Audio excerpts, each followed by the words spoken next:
And we are live once again for GRAPPL FPL Club. I'm Benno. And lads, feels like it's been a while. How's it going? Remember how to log into the FPL website? That's from being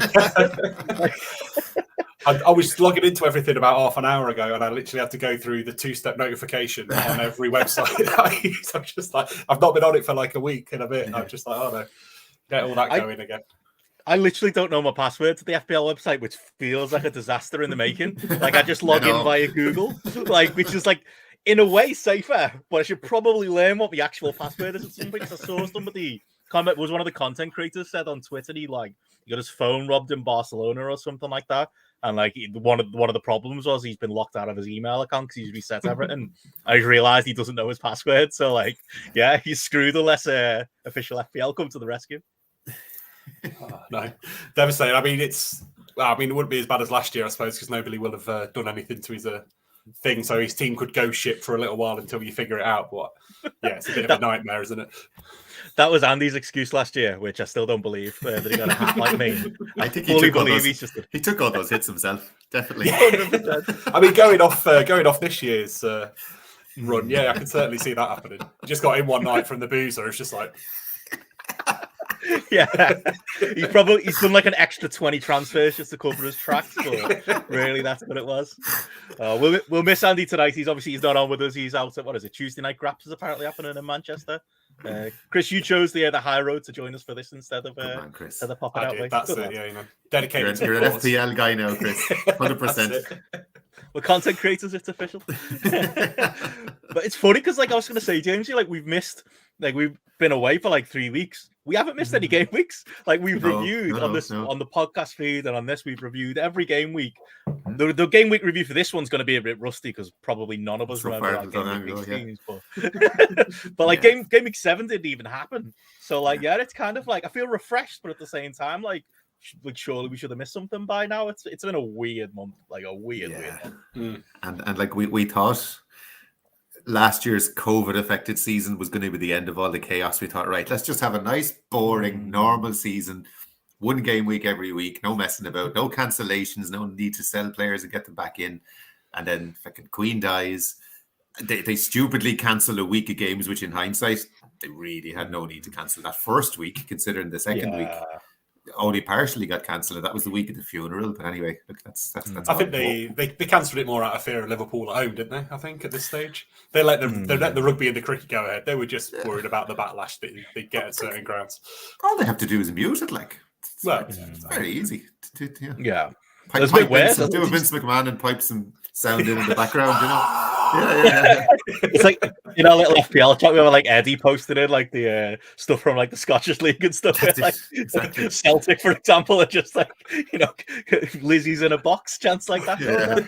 We had some of those in the Irish League over here as well in a few grounds, yeah. And in the end, the Liverpool game was grand the following week. The Ajax match, wasn't it? They had a Champions League game, and it was very dignified and very quiet and very respectful. Like, so, if that was their worry, they've underestimated the people of Liverpool.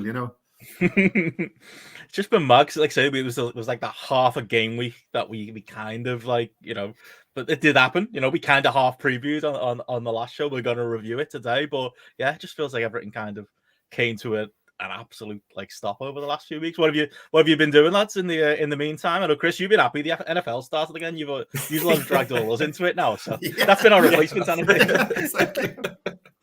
The thing is, I follow far too many sports, so any sort of break like this is perfect for me to try and catch up on the other stuff. Because I don't watch any international games, so I've no idea. I think England drew both games, maybe, or lost one and drew one or something. The only bit of news I know about it is that Isaac got injured because it's been picked up on FPL stuff. And obviously, I think it's Swedish or whatever. But yeah, I've been picking up NFL. County cricket finished today. The normal stuff. I've not even these international games that have been going on this week. I don't even know what for. I know what they are. They might be really important. I genuinely don't know. I see people freaking out about a penalty the other night, and I was literally okay, yes, count. But is Mitrovic fit or not? That's all I've heard. That's it. He scored a hat-trick. What's going on as well, Jamesy? What's going on? Yeah, there's because the Irish League plays through the summer, and it ends in about 3 or 4 weeks' time. purely because the pitches get so crap that it's not worth it. And actually, it was a good idea. They'd switch it to summer football about, I'd like to say, maybe 10 years ago. And it was actually a good idea because they have the kind of attention of everybody for the summer then, you know what I mean? Like the Premier League is their big problem in terms of attracting fans and that kind of thing. And so there's that. And my local team, Waterford, are actually doing reasonably well at the moment. They're in the cup semi-finals. They had a big win a couple of weeks ago. I would watch the international games. I'd watch the Ireland game and that kind of thing, and I'd keep an eye on the other matches. Mitrovic got a hat-trick in one of those games, just to keep an eye on him. Son scored a couple for South Korea. Trying to think he's back. He is back. One of them was a really good free kick, actually. Oh, I saw that. Was that like a last minute, wasn't it, from the edge of the box? Yeah.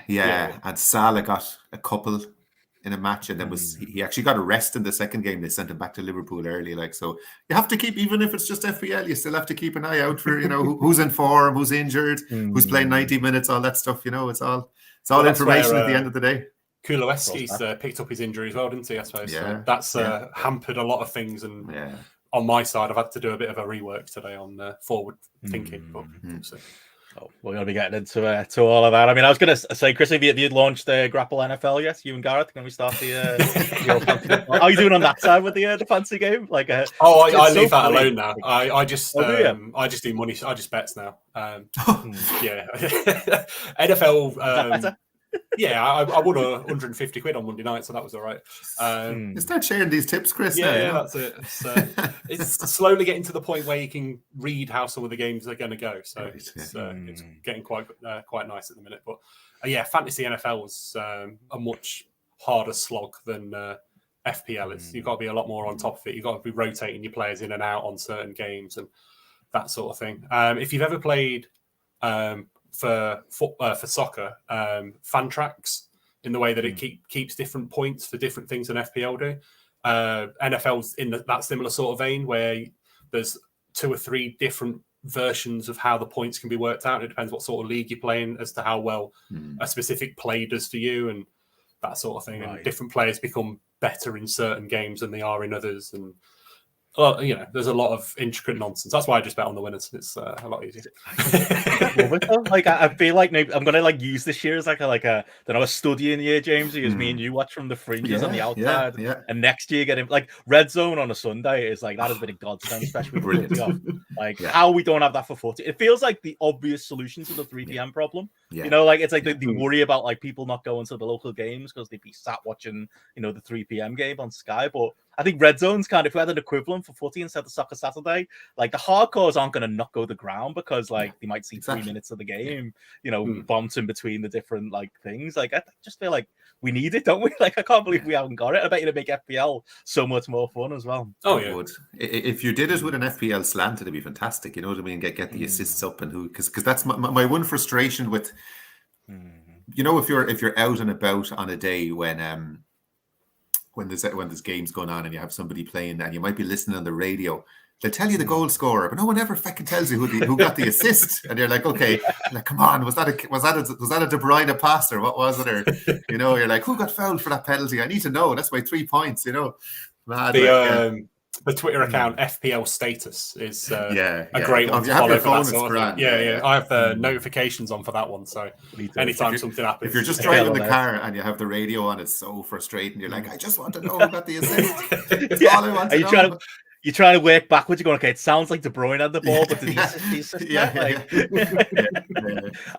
I think that's stuck in though, hasn't it? I think that part, the idea of an assist in footy. I remember years ago, reading Match magazine and stuff, and they kind of started to mention it. It felt like a very American thing to bring to footy, and it's almost like we've resisted it. And I think with the growth of FPL and stuff and stats and XG and all of that, it's kind of a thing now, isn't it? But it wasn't properly for years. Yeah, I think it's one of the things in ice hockey as well. They do the assist to the assist. So the pre-pass, that's a big thing in their statistics and stuff. Yeah, you just be sometimes, particularly with the way City play or something, it's usually not the final ball that's the assist ball, is it? It's almost like the one that sets up the guy just to knock it back to Haaland or whatever. Yeah. it'd make those like those deep sitting midfielders like more of an option, wouldn't it, in the game? Those players that are like 4.5 million midfielders that nobody gets. And when you first start playing, you're like, oh, it's like, remember Kante, like when he signed for a lot. He was so cheap. Chelsea? Yeah. Everyone didn't know how FPL works. I was like, well, I'll get him in. He's only 4.5 million in the game. Yeah. And then he found out he did fuck all as far as FPL points go. He had a little run, didn't he, like for a little while? But like, there's loads of players like that are there. Someone like Ericsson to be perfect for that. Yeah. Again, that's something like in Fantrax, players like that do quite well. Like Eric Dyer is always a pick for me in that, because the way he plays, unless he scores in FPL, he's never going to get more than like the 2 or the clean sheet sort of thing. But in Fantrax, he's always picking up points because of the style of defender that he is, and he makes a lot of small passes and that sort of thing, and they all count towards like how the points build up. So yeah, there's different ways they could definitely look at working it, but I suppose in a way, if the game's going to continue to grow, it kind of needs to be as basic as possible. It has to be simple. Yeah, as opposed to people needing to pick up on the minute stuff in the flow of the game. But there's a Sky fantasy football as well, and it's along the same lines, but I think you have 50 transfers for the season, and that's it, and you can use them any way you like, basically. But again, your defensive midfielders are useful because it like number of tackles made in the game would get you points and that kind of thing. So it's a different game again, kind of a thing. But I might try it one year just to give it a go. But I'm really surprised Sky push FPL more than they push their own. Yeah, and I really think that might be something that will change. But this might be a year where they're just like drip feeding the fantasy stuff in. Like it used to be with betting and Super Six. Like they used to do the Super Six and then it used to tie to the betting account, and now it's all kind of together sort of thing. It may be now that they're just doing a little bit of FPL because they know like, oh, there's 10 million people doing Test it. in the water, yeah. And then you just like, and I guess at least 2 million of those people will be English people, I think, like from how it looks like it works on the leagues. And then, like you say, you drip feed it in and then you go, oh, by the way, we've got our own one now. And then I think it'll go the other way. Like from the content creators I know, kind of pay like the Plant FPL lads and people like that who pay attention to the Sky one, it feels a bit unloved. It feels a bit like it's there. It's just like an extra thing they throw on the they're not always quick when the fixtures change about updating them and stuff. I think they'll probably end up just throwing the towel in and going, fuck it, we'll go all in on FPL, rather than having like I suppose they could just end up buying shares on that one or something and going that way. It could be. But I've always thought it's interesting because I think they have more of a, because we always joke, don't we, about the FPL prizes being shit, and it's because in a lot of the countries it's available in, it would count as gambling, so you can't really go further than like a digital camera and a 3-year-old copy of FIFA. Is that what it is, right? 3-year-old copy, it literally is. That's right, I'm sure that's got to be a misprint. You'd think you can get that for it. Like I saw it in the new one, I saw FIFA 21 in Tesco the other day for like a tenner, like that's not good way at this point. It's gone and bought 38 copies of it like out of a basket somewhere. Yeah. But like Sky lock it down to just, I think, the UK because of that, so they can have like more like a gambling and stuff like. But there you go. GRAPPL Sky for fantasy we'll open that up next year. We'll just somebody's got to jump on that. Somebody's got to jump on the Champions League one. Yeah, it's just like there's a load you can get involved with if the World Cup, I suppose. That'll be all right because you're not competing with everything else that'll be going on because everything else will shut down. But there you go. Well, that's the thing. We've got kind of World Cup is not quite 3 weeks away. It's not that far away though. So I think I've liked this as much as it's been not ideal with the Queen stuff. I've kind of enjoyed this little break. It's felt like a bit of a refresh, and now it's like all eyes on that last run-in, isn't it? About 8 weeks, something like that. 8 game weeks, until 8 game weeks running into there. So that's what we'll be focusing on today. This final run-in. Jamesy is on a wild card, so we'll be picking apart that. And obviously, we did say on Twitter, if anyone's got any questions, throw them in the chat and let us know. Might be the show for it. But should we have a little look at some ancient history, lads, and have a look at remember game week 8? I'd say game week 7, but there wasn't one, so it'll be.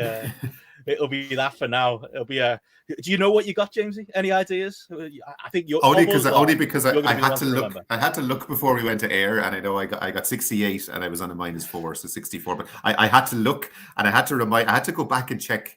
I could obviously see I did 3 transfers, and I was like, who did I sell? Because I could see the 3 guys I bought. I was like, who the hell did I get rid of? It seems like is it 3 weeks ago or is it 2?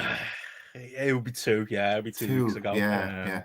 But God. still, like, yeah, it's plus with the blank the week before as well. It does, Yeah. and again, it wasn't a complete game week. Like I remember, I remember watching the Saturday match of the day and thinking, "Oh, I'll watch match of the day 2 later." I just never got around to it at the end. It just, felt like it'd been quickly forgotten about this game week. But yeah, you're still sitting pretty at the top of I'd say the pundits league as far as us lot who were doing this video podcast. But there you are, Jamesy, 68 for the week. Sitting pretty at the top. If you don't remember, that was your teammate. 68 points altogether. And yeah, if you want to run through the team for us, if you can remember for the podcast listeners.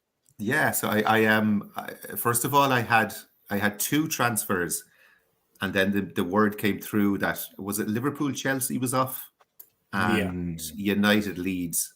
So Liverpool Chelsea, I would have had in my original team 4 players. I would have had Reece James, Diaz, Trent and Salah. So I was like, right, I better do something to get 11 players on the pitch. So I took a -4, did 3 transfers, took out Trent, took out Salah, and then I took out my bench fodder striker Archer from Villa. And I brought in Harry Kane, Phil Foden, and Fabian Schär from Newcastle. And the thinking behind Schär was they're playing Bournemouth. I thought Bournemouth at home, surely to God, that'll be a clean sheet, And it meant having double nuke. So I had him and Trippier. So Trippier did get an assist. I think he was fouled for the penalty, or he won the penalty, I think, if I remember rightly. That right, Isaac scored. So but yeah, I was kind of disappointed to miss out on a double clean sheet there. I thought Bournemouth, surely to God, I'd be nailed on to get one there.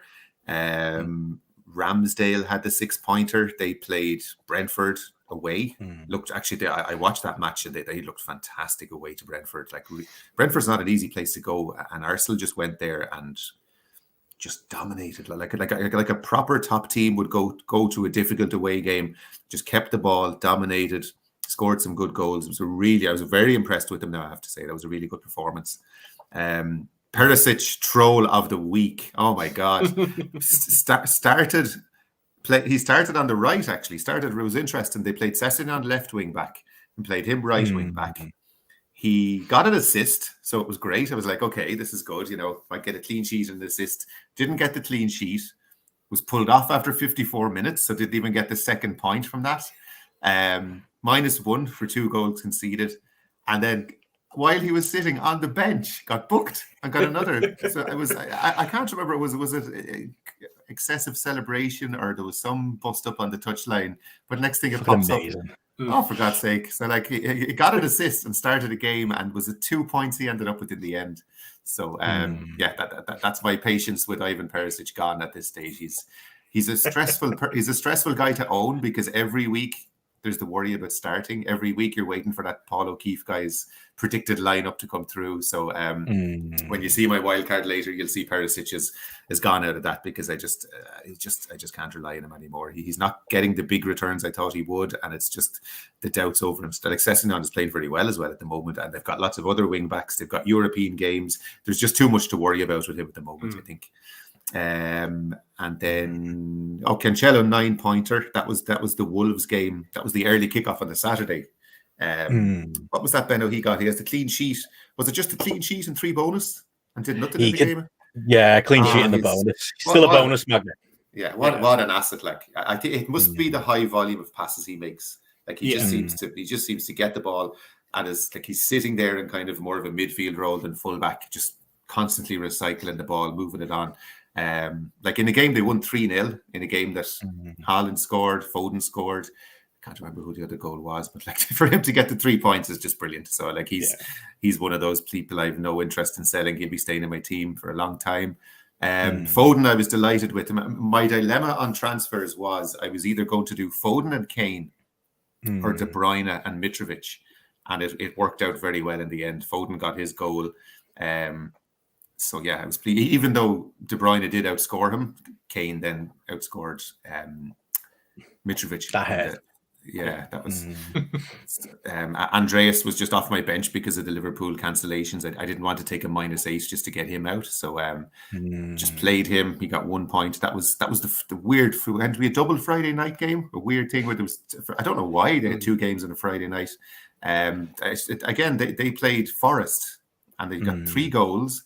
No returns for Andreas, no returns for Mitrovic. Like you would have thought there would be something in there for you in those, but nothing at all. It's the Kane one that stands out for me. It's like that 6-2. And it's one of those. It's like the other week, isn't it? With Salah, where it was like if someone told you the score before the game, you go, "Oh, Captain Salah." Then if you knew nothing else, Patrick, 6-2 Tottenham. Come on, you triple captain, aren't you? Like, and they dropped Son. You'd be saying Son didn't even play, so surely to God he's after filling his boots here. Like, Now I have to say that was enough for me because my big move of the week was to go against Erling Haaland and Captain Kane instead. I just thought Leicester are so bad at the moment and giving up so many chances, and they're like conceded 5 the week before to Brighton. I said that this is a chance to maybe get ahead a little bit, but like Jesus lads, going against Haaland is so nerve-wracking. Like I was watching the Wolves, like it was the early kickoff on the Saturday. It was the Wolves game. Haaland scored maybe after 20 minutes or something like that.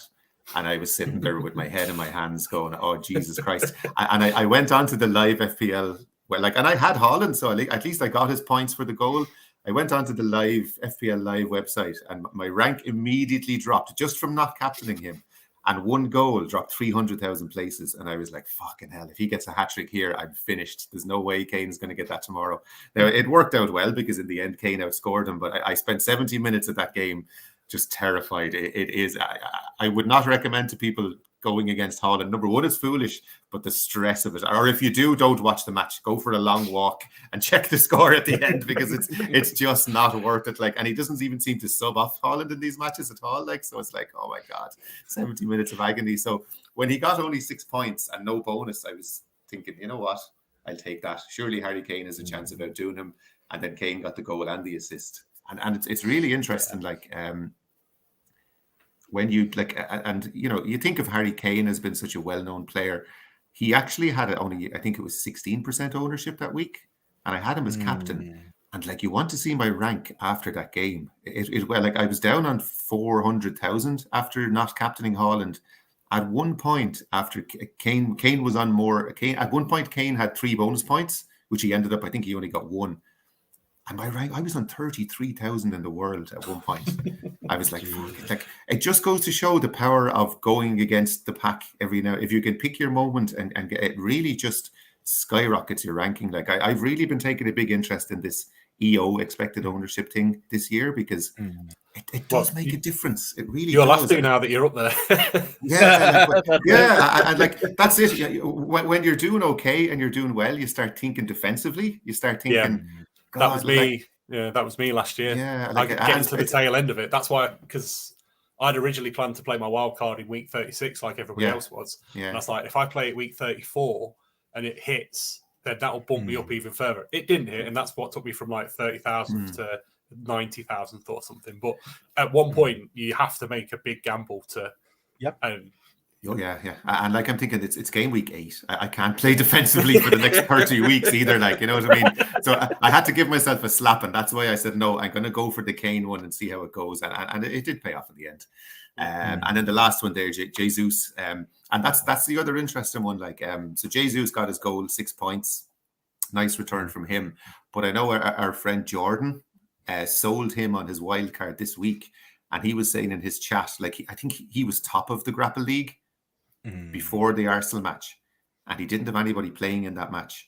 And because Jesus is so highly owned, I think he's still, at the time, he was still like 78%, 79%. Him not having Jesus and Jesus scoring 1 goal, I think he ended up straight down to 12th in the GRAPPL League, just because all the other people gained points on him. Like, so when you start thinking about that and you start understanding the effect of having people and not having people, it does kind of help you understand the game and rank and all that thing an awful lot better. You know, I would advise people, if they can some weekend, really closely watch your live FPL rank as each game is happening, because it tells you who's a powerful asset, and it tells you You know, like some people's points are more valuable than other people's points. You know what I mean? And yes, it's good to have a highly owned asset, but if you can get somebody who's low, and as I said, I always vaguely understood EO before, but really this season, from watching closely, I'm getting a really good handle on. Okay, and I'll talk when I show you my wild card later. I'll talk about how it's kind of affected my thinking in that as well. You know, I'd second that. Maybe not even during a live week, but just look at your team on live FPL. And it will give you the statistics. Oh yeah, that's what players. I mean. Yeah. You like the games don't even need to be active. Just look on there, and you can kind of tell how your ownership is against the. I think it's the top 10k, and then the immediate 100k around you. The people who are at XG or ranked, and that sort of thing. So it can be very good in showing you who's a differential at your level that will help you bump up and that sort of stuff if they do well, and the more obvious targets don't. It's those little things at this point, isn't it? It's those little differences that are like making like all the swings. And on the Jesus point, like when we get to like transfer plans and navigating the upcoming blank, he's the one that I'm considering getting rid of. He almost seems a safer bet than Martinelli because of the price thing. Like you're gonna sell him for 8 million, you can always buy him back for 8 mil. Whereas Martinelli, there's a lot of value in Martinelli. Yeah, that was my thinking's come into that because I've just been writing through things earlier, and I'm like, Arsenal got Liverpool Spurs this week, Liverpool next week, then it's Leeds, which is good, but then it's the blank. And you're like, if you sell him this week, you're not going to miss him really for those games. If you could get in a Mitrovic, I'm looking at Richarlison. Now that Kuleski's out, I could get Richarlison in and have him for that run. I mean, obviously they've got Arsenal this week, but after that, they're like Brighton, Everton, United, Newcastle, Bournemouth. And I'm like, if Kuleski's out for a while, Richarlison in, he's probably going to play all of those games, and I think he'll be a good differential. So that might be the way I'm going. It's one of them, isn't it? I think he's a guarantee coming. He's definitely coming back, but he is in my thinking right now. Like it'd be easy to get swept up in the stats as well. 6 points this week, point the week before, 6, 1, 4. It's like ever since that 19, it's kind of just been nothing particularly spectacular. But I think if you watch the Arsenal games, he's still very much involved. That's it. Yeah. He should have way more points than he actually has. Not to go on about the dreaded XG, but like he is underperforming his XG at the moment. But I think if you got rid of him either this week or next week and didn't worry about him until they play Southampton after the blank, I think you might be able to make up some points in a differential place there if you're able to get rid of him. That's it. But yeah, it's like with Jesus, it's XG versus VAR, isn't it? It's literally where's possible subject. But that's the issue, isn't it? Like those games, it really has made all the difference with him. But no, I'm definitely considering that with him. But I think all in all, Jamesy, like it's a solid score, 68, well above the average of 50, above the average of like the top 10k and the more engaged managers and us lot. Got to be happy with that. Did you ever consider Son? Because I'm about to go through that with my team. Was it ever a thought? No, and obviously I'm sorry I didn't. But no, I tend to want to see something from a player before I bring him in. Usually, now he's very much back in my thoughts. He's back in everybody's thoughts. You know what I mean? And there's a few weeks in the future where I'm thinking I might be able to take a 1 week punt on Son or something like that. But I'm glad he's back, because I think the game is all the better for having alternatives and options. And, everyone's team has been the same for quite a while now, or mostly the same. He's a bit of a joker in the pack now because he's cheaper than De Bruyne. You can save $1 million on Salah with him, so he's hopefully he maintains the form and it starts giving us options outside Liverpool and City as well, Yeah, he was very much a consideration for me to go through my lot. 53. It was a bit. It was one of them. He was the story of my week because it was between him and De Bruyne, and it was like I ended up talking myself out of it using kind of the logic of, well, no one else is going to have him either. So if he bangs, I won't be that sad. I tell you what, lads, I'm really fucking sad. It didn't work out at all. But you were probably punching the air when you heard he didn't start. You're thinking, great, I made the right call. And you knew De Bruyne had 10 already, so you're thinking, I've won that. And then it felt successful. It was like, okay, cool, because like my moves were generally it was getting rid of Salah and Trent to bring in De Bruyne and Trippier. I bought Perisic back, who did fuck all as well, and Pope in goal, just because I wouldn't have had a goalie. So on the face of it, it looks a bit Andy Ogden, the 8-point hit, but it felt like it made sense. I think I ended up even. I think the fact that Pope and Perisic did fuck all kind of sunk me a little bit, and doing the maths, I probably would have ended up pretty much on the same level either way.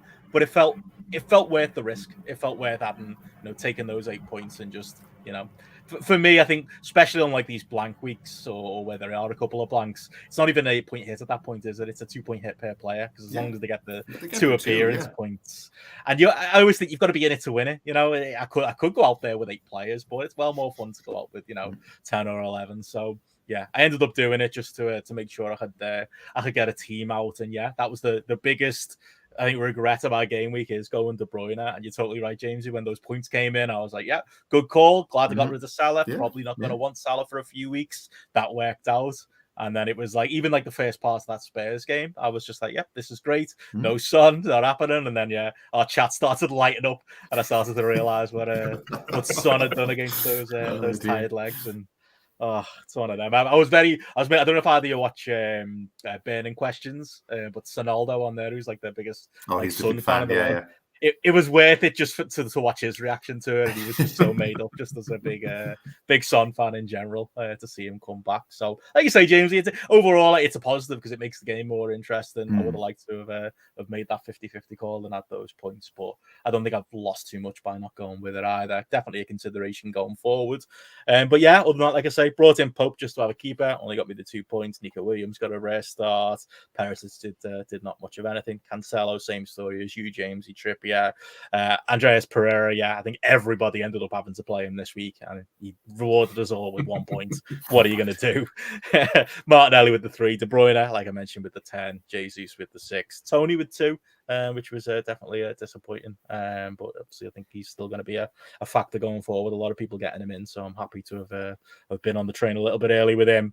And yeah, captained Haaland with 12, which is it's disappointing with Haaland, isn't it? It's like you don't want to say at least it's returns, but you kind of hope and expect more a little bit, don't you? But that's kind of been spoiled. I think I was watching Black Box, and they had like a list of all like the other contenders as far as forwards go, and it's getting a little bit more tasty, a bit more interesting up front. And it's like Haaland 11 goals, and then the other players you're talking about got like 3 and 4. Like it puts it in perspective how far ahead of the pack he is going forward. Yeah. So it's never a bad decision to captain, is it? So I can live with that. And yeah, bench not up so much, but one thing I'd say about my bench, quite happy when I did do the wild card a couple of weeks ago, and it was more a money thing than anything. I did keep our mate Alan Iverson there, apparently in the press today. News that he might well be get in the place. Due for a start. I'll take. It can't be any worse than Ward. Surely, God. I'm surprised it took him this long to give it a go. It's just, why not? Like you say, it couldn't go anywhere. And it feels like when you watch Leicester, it's like Ward's got like no relationship with that defense. Like they're just strangers. He's no presence. He's like even those. I think better keepers would have saved maybe a couple of those Son long rangers. There's one of them in particular. I'm thinking, I don't know if that's an Allison or a Pope or someone like that. He could get across to that. Like it's just, I don't know. I think players feel like they can shoot against Leicester at the moment because there's no imposing figure in the goal whatsoever. It's Iverson had a good run at Preston last year. So player of the year, I read somewhere. For him, was there somewhere? So I mean, what's there to be like? If you look at his FPL numbers, they're a joke. Like it's literally 0-1, 0-1, 0-1. It's like he must be the worst, most highly owned player because he's the most highly owned keeper in the game because everyone has him as their number 2. But in the history of FPL, he must be one of the worst players that everybody owned in a long, long time. Like. Awful. I mean, even now though, like we get to your wild card and people are still going double Leicester keeper. Like it's back in vogue a little bit. I've seen certain people being like, but like, don't do it. If anyone's listening, do not do it. I don't care how good the fixtures are. Like they will concede against any team at the moment. I think they'll score goals. I don't think goals is a problem. I was looking last night because I talk about the Madison pick in my wild card. That they're the 8th best team in the league for goals scored. They have no problem scoring goals. It's the fact that they probably have to score 5 to win a game at the moment because they're so liable to concede at least 2 or 3 per game. Like it's just madness. What's insane? It's insane, and like that, they just. I think it makes sense if you're somebody who's like me. It's the money thing. You know, you got a number one keeper you're happy with going forward, and a 3.9 if he starts, and if that does happen with Iverson going forward, you know, you'll take that, won't you, as your bench for the keeper. But I just can't believe people learn lessons, folks. Let's learn the lesson of the first few weeks. You know, it's not always all fixtures, is it? But yeah, more on that when we do get to them. But yeah, overall, quite happy with the 53 points and the state of my team going forward. Although there is maybe a few too many Arsenal and City shirts on there that I might need to rectify. I was thinking that when you were saying about Son or De Bruyne, because I suppose the forward thinking thing would have been you get Son because then you don't have to get rid of De Bruyne in a couple of weeks. And I did think about, or I genuinely did consider it, and I looked at the fixtures and I was like, right, but Son's done fuck all.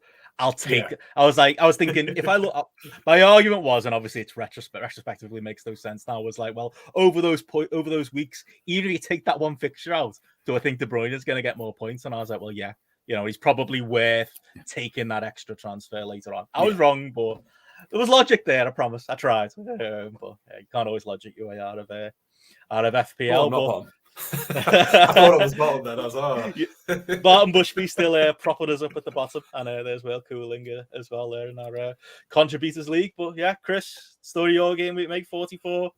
Not the best run rate. Not a lot of anything really.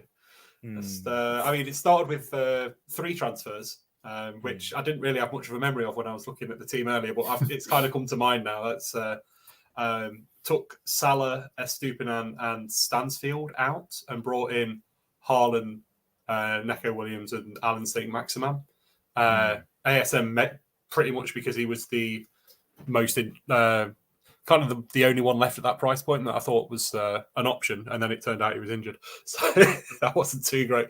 But it was mainly the switch from Salah to Haaland that I was trying to facilitate with the -4. The team itself, I think we've covered quite a few of the players already. Pope with the 2, Cancelo with the 9, Neco Williams with the 1, and Perisic with the 2, Andreas with the 1, Martinelli with a 3, which I think was just a clean sheet, wasn't it?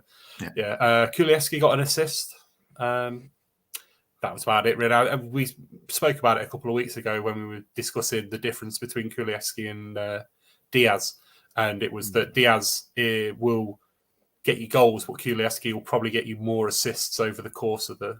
So it's whether you want more assists from a player or the goal every few weeks sort of thing. And I've stuck with Kulievski up until now. Gundogan, ever since I brought him in for Grealish, Pep's gone the other way, I think. So that's not really paid off for me. But I'm hopeful. We'll see how that one goes forward. Gundogan is one of the players that I need to sell in the next couple of game weeks, though. So he'll be moving out eventually. Haaland as captain got the 12 points, which basically saved the week from being absolutely awful. Tony with the 2-pointer and Jesus with the 6.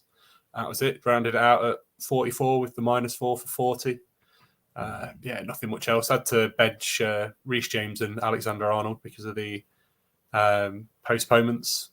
St. Maximin didn't get any game time. So, it was. I think I look at the team and I'm like, it doesn't look that bad. But I've just not had any positive weeks, really. I don't think it's not having Haaland. I think that was it for a while. Probably cost you, what, 30, 40 points, maybe? Yeah, so, I mean, I'm not even the real one.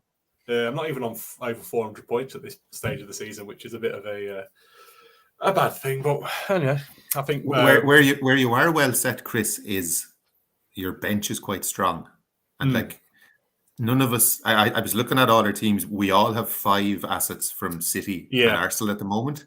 We're going to have to bench probably 3 of those by the time game week 12, unless we plan all the transfers, which is a dangerous game. I was my notes up on my phone has about 20 different options, but like the chances are you're going to have to bench maybe at least 2 of them, because I don't want to sell Martinelli for a start because it would immediately cost me 0.3 to bring him back. I don't know if I want to sell Haaland. I think again it would cost me 0.3. So like that's 0.6 gone straight away, so just for one game week. We'll probably have the same players. So I just have me and Benno have KDB instead of Gundo. But Yeah, apart from that, we have exactly the same players. Yeah, so I'm keeping Cancelo because I can use Williams that game week because they're against Brighton. Keeping Martinelli because I can use Andreas because they're against Villa. And then probably ASM will come on for Haaland that week because Newcastle have got Everton.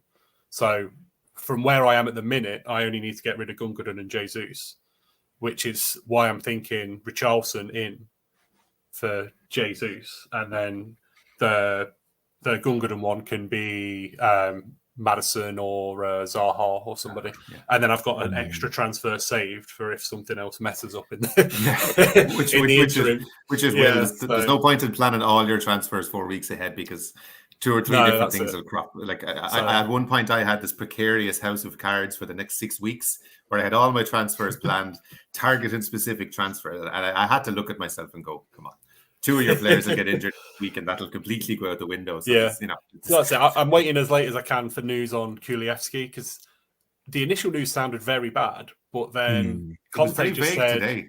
Conte just went, "Oh, he's got a bit of a problem, but we'll assess him tomorrow." Saint Maximin sounds like he was back in training earlier this week and will probably at least be on the bench. So if I can get through this week and roll the transfer with Kuleski on the bench, I'm not too worried about that.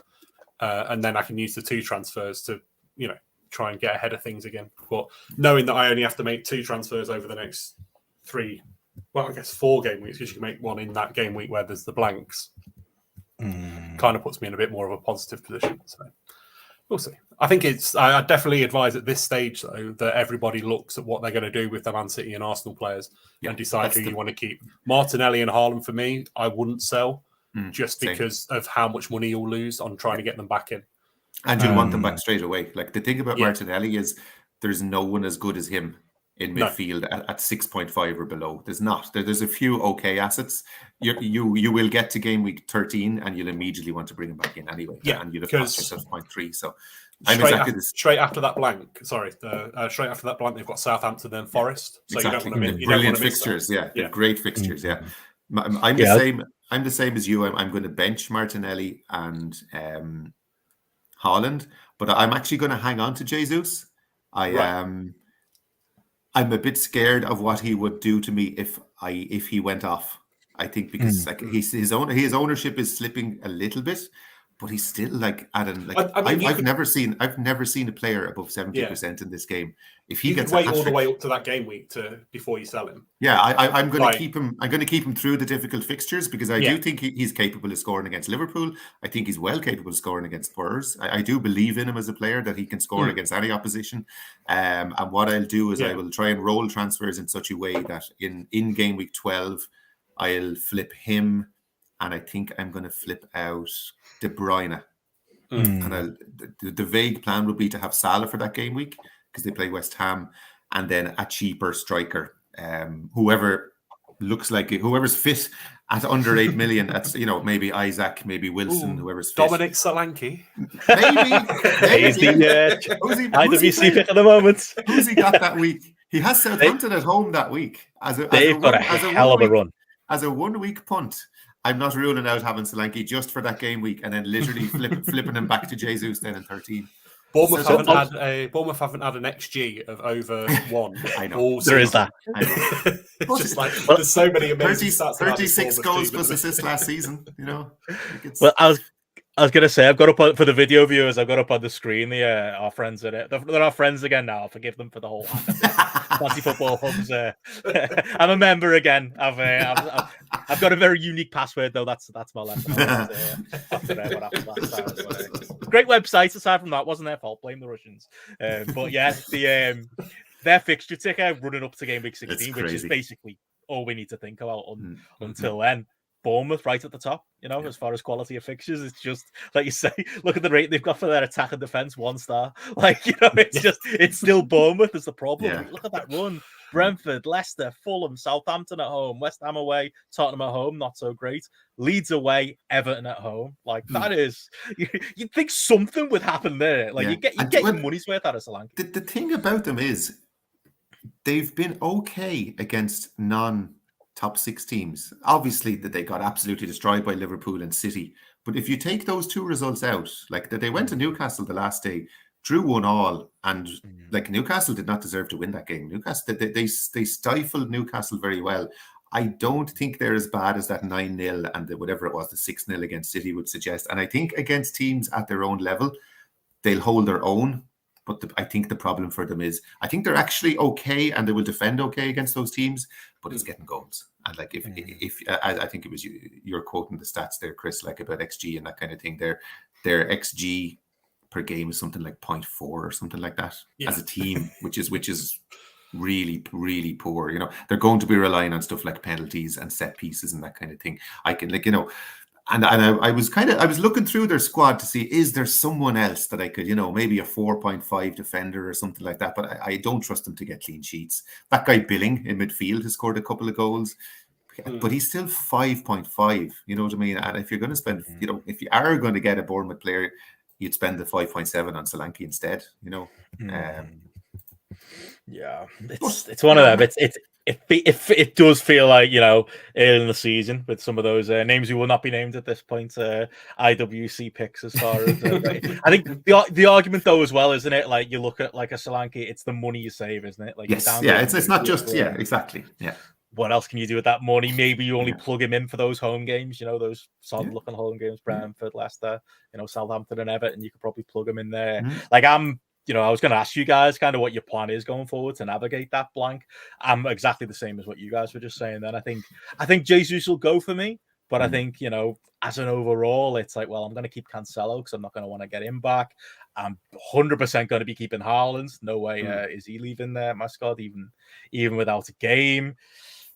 There's arguments for the others, really, but like I think it's pretty much locked, really, as far as like I think it'll just be a case of, you know, the main 3 on the bench, and then I've got the next three weeks worth of transfers to figure out how I'm going to get rid of the other 3. I think that's just I think it's going to be everyone's plan, on it, Chris. Yeah, basically, I think that's got to be the focal point of what you look at. You got to whittle it down. I think the agreement, from all of us will be that it's got to be Haaland and it's got to be Martinelli that you keep in. I'd throw Cancelo in there as well and just have them 3 as your bench players, and then ensure that you're getting people in that are definitely going to play that week, particularly if you're also relying on Neco Williams and Andreas, because they could be on the bubble sort of thing of playing.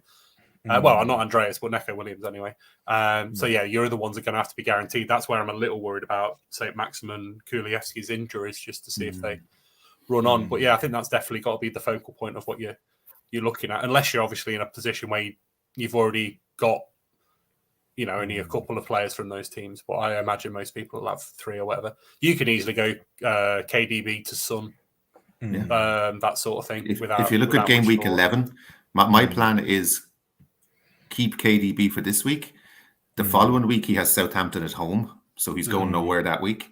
And then the next week they're playing Liverpool, but Spurs have Everton at home. So I think game week 11 is a nice time to switch KDB to Son. Yeah, and then if he starts showing form as well, you know, and obviously the 1 week was incredible and he did great. But like you know, you do want to see him repeat it, don't you? Yeah, absolutely. Everton at home is a nice game, and then if I can, then flip the following week Son to Salah, because Liverpool have, I think, it's West Ham at home. In the week that Arsenal and City blank. Now that's a lot of planned transfers, and as I said, it only takes a couple of injuries to throw all that up in the air. But I think rotating around that second premium midfielder, you could get a lot of joy by kind of targeting the good fixtures in the next 4 weeks with them. And the thing about, like, I wouldn't be advising people to make wholesale, like to get rid of, if you are like I could have gotten rid of all those Arsenal players this week on my wild card, but I'm looking at Arsenal's fixtures there, Benno, from, where's Arsenal on that? From 13 onwards. Where's Arsenal there? Okay, well, they're way down the bottom, but look at 13, 14. Southampton, Nottingham Forest. Now, obviously Chelsea in 15, but then Wolves in 16. You'd like to have Martinelli and Jesus for those 4, at least for 3 of those 4 fixtures. So you don't want to leave yourself in a situation after 12 where you have to make a -4 and -8 to get them back in again. You know, so it's a real, this blank game week has messed a lot of things up, and it's meant you have to do a very fine balancing act. But the other problem is, if you're planning to have 3 guys on your bench already, an injury or a player being dropped a lot of people could end up with 8 or 9 players starting, and even having made all the best laid plans in the world, you have someone like Kulusevski he could be dropped that game week anyway, because they have like you also the other thing to take into account is all the European games. The European games are like, and most of the teams that we all have players from have European matches in the midweek between these as well. Like, you know what I mean? So I'm talking about keeping De Bruyne for Southampton in that game week 11. He could easily be rested because they have European games either side of that as well. So it's like it's one of those little. I like these kind of conundrums. These are the puzzles. I like being able to break this. In my head, the season now is the next 4 weeks. What am I doing for these 4 weeks? And then there's another block of 4 after that, and then you have the World Cup. So it's like break it up into what's the optimum way to navigate these next 4 weeks. You have to take into account European games. And again, when you see my wildcard team, I did try to bring in players from non-European teams as well to kind of have less of those headaches with resting players and that kind of thing. Because, you know, again, your Leicester assets, your Palace assets, your Newcastle assets, they become more valuable now because you know those guys are going to play no matter what, unless they're injured, which is very valuable at the moment when it's just all so condensed and clustered together, you know? Yeah, I think was there any argument, like to your point there, about seeing it as a 4 and a 4? Did you consider holding on to the wild card until past that? Yeah. So a lot of people are dead ending, aren't they? A lot of people are looking at that game week 12 and going, "It's fine. You know, I'll figure it out. I'll die a death in game week 2. I will." It makes it easy, doesn't it? You justify to yourself, okay, De Bruyne can go. You know, my Arsenal players can go because I'll get our wild card them back in 13. Did you consider it? Like if you do manage to get to 13 and have a wild card, you're at a big advantage because you can straight away go triple Liverpool. Like, look at Liverpool's fixtures: Forest, Leeds, Southampton. You straight away you go triple Liverpool, go triple City, triple Arsenal, get all the big hitters back in because they all have nice fixtures. But the problem is with the way my team was set up, it would have required, like, I have 6 assets in my team before I played my wild card. So in my game week 8 team, I had 6 players from Arsenal, my goalkeeper as well. So, like, it would have meant booking in 4 transfers pretty much. I also didn't have a very good bench. So the players I would have been bringing in to replace those guys would have been crap. So, like, my bench didn't really suit it. I had Kane up front, which meant it was hard for me to get to a premium midfielder. So I weighed it all up and I thought it's too messy. I would have to really, you know, do a real spin a loaded plates to get all these transfers out to get a team on the pitch for 12. And it would have been too messy. I could see myself ending up taking -4s a couple of weeks and that kind of thing. And I'm thinking, you know, too much of a mess. Let's target these 4 games now. Keep as many Arsenal and City guys on the bench as I can. And then I'll take the next 4 blocks when they come then, you know what I mean? And yes, it would be great to have a wild card for those 4. But like having such a powerful chip as a wild card just for 4 weeks as well feels a little bit. And also I really badly wanted Zaha and Maddison and Mitrovic, who weren't in my team, because again, if you look at their fixtures for the next 8, they're guys I'm leaving those in my team for the next 8 weeks bar injury. So again, all the pros in favor of the wild card really just made it the best decision for me this week. But if your team was better set up than mine, you know, being able to really go hard at it for the 4 weeks before the World Cup could be very good as well, you know. That's what I don't like about it, about holding on to the wild card. But I'm guilty of that. I do that all the time. It always gets to Christmas and it's like, I've got to use it now. And then it happened last year at the end of the season. I used my wild card with about 3 weeks to go, and it was just like, what's the point? Like, what have I gained from this? It's just, it's stupid, how much of a gain can you make, like, in those few weeks? You can go wild, can't you? You can, go crazy for those 4 weeks. But like the overall gains, I don't know. I think you're better off being a bit more measured with it. And more from you, Chris, on these fixtures before we have a reel of James's wild card, and I'll stand up for you for like navigation while we're giving Not really. I think one thing that just jumped out at me then when you said Zaha was just how good those Palace fixtures are following this Chelsea one. Unbelievably good. Yeah. Because, I mean, you're looking at Leeds at home, Leicester away, Wolves at home, Everton away, Southampton at home, West Ham away, Nottingham Forest away. That's a really good run from that point. So, I mean, if you're not taking out a midfielder this week for Maddison, save it a week and bring Zaha in next week. I mean, I wouldn't. I'd maybe even lean towards Zaha against Chelsea over Maddison you never know. in that team, because I'm not sold on that Leicester team. And Forest will be up for that game, the first big Forest Leicester game in the Premier League for a while. They'll definitely be up for that. That'll be 4-4 or something mental. That'll be a match to watch on Monday night. It's Monday night as well. Big Monday night game as well. That'll be brilliant. So There'll be goals galore in that game. Yeah, so that should be an interesting one. Iverson's in goal now, James. He guaranteed that'll be all right. That's the problem now, because when you see my wild card in a minute, I have Ward. So do I switch? Like, I read that article that was linked, and it sounded a bit like the journalist's opinion that he might go to Everson rather than Rodgers actually saying, I'm going to change the keeper. So I don't know. Hopefully he says something more concrete in the press conference, maybe, or something like that. But so I don't know who to go for my sub keeper now, And if I go Everson, that's another 0.1 million for me as well, So it's like all these decisions, Yeah, we'll reveal it now. We'll have a look without any further ado. But yeah, these are the types of calls you got to make, Jamesy. The pressure is on. Let's pick it apart, Chris. Let's have a look at it. We're just ignore us, by the way, James. We're just jealous because we both wasted ours weeks ago. This feels like the optimum time to wildcard. Would you agree, Chris? Like, this is the time. Oh, yeah, I think we could have our time again. Yeah, if you watch a lot of online content, it's all been about wildcards this week. So it's obviously kind of the designated week that a lot of the talking heads like to have circled. I couldn't have made it. Well, I don't know. In retrospectively, I think I probably could have saved it until this time, and the team would probably still be in the exact same position it is now. But that's neither here nor there. At the time, it felt like the right call. Yeah, me too. Yeah, it's the way it is, isn't it? Wasn't strong enough in my beliefs, but no, yeah, definitely. I think this is if you can't hold it, I maybe think 13 might be the best time to do it because you might be able to get a really big haul. As Jamesy touched on at that point, but I think now is probably the best time to do it. You've got enough data to know who's where and what fixtures are better weighted for certain teams, sort of thing. So, like you say, those Palace ones. It was just the way my team was. It would have required too much movement of stuff about it. The structure was just because I punted on Kane on the last week.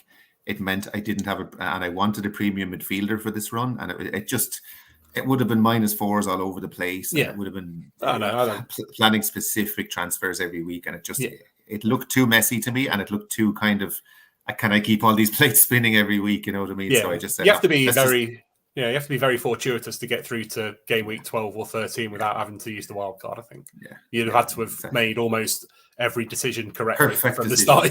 From the start of the season. So, 7 or 8 definitely seemed like the best sort of time to end up using it.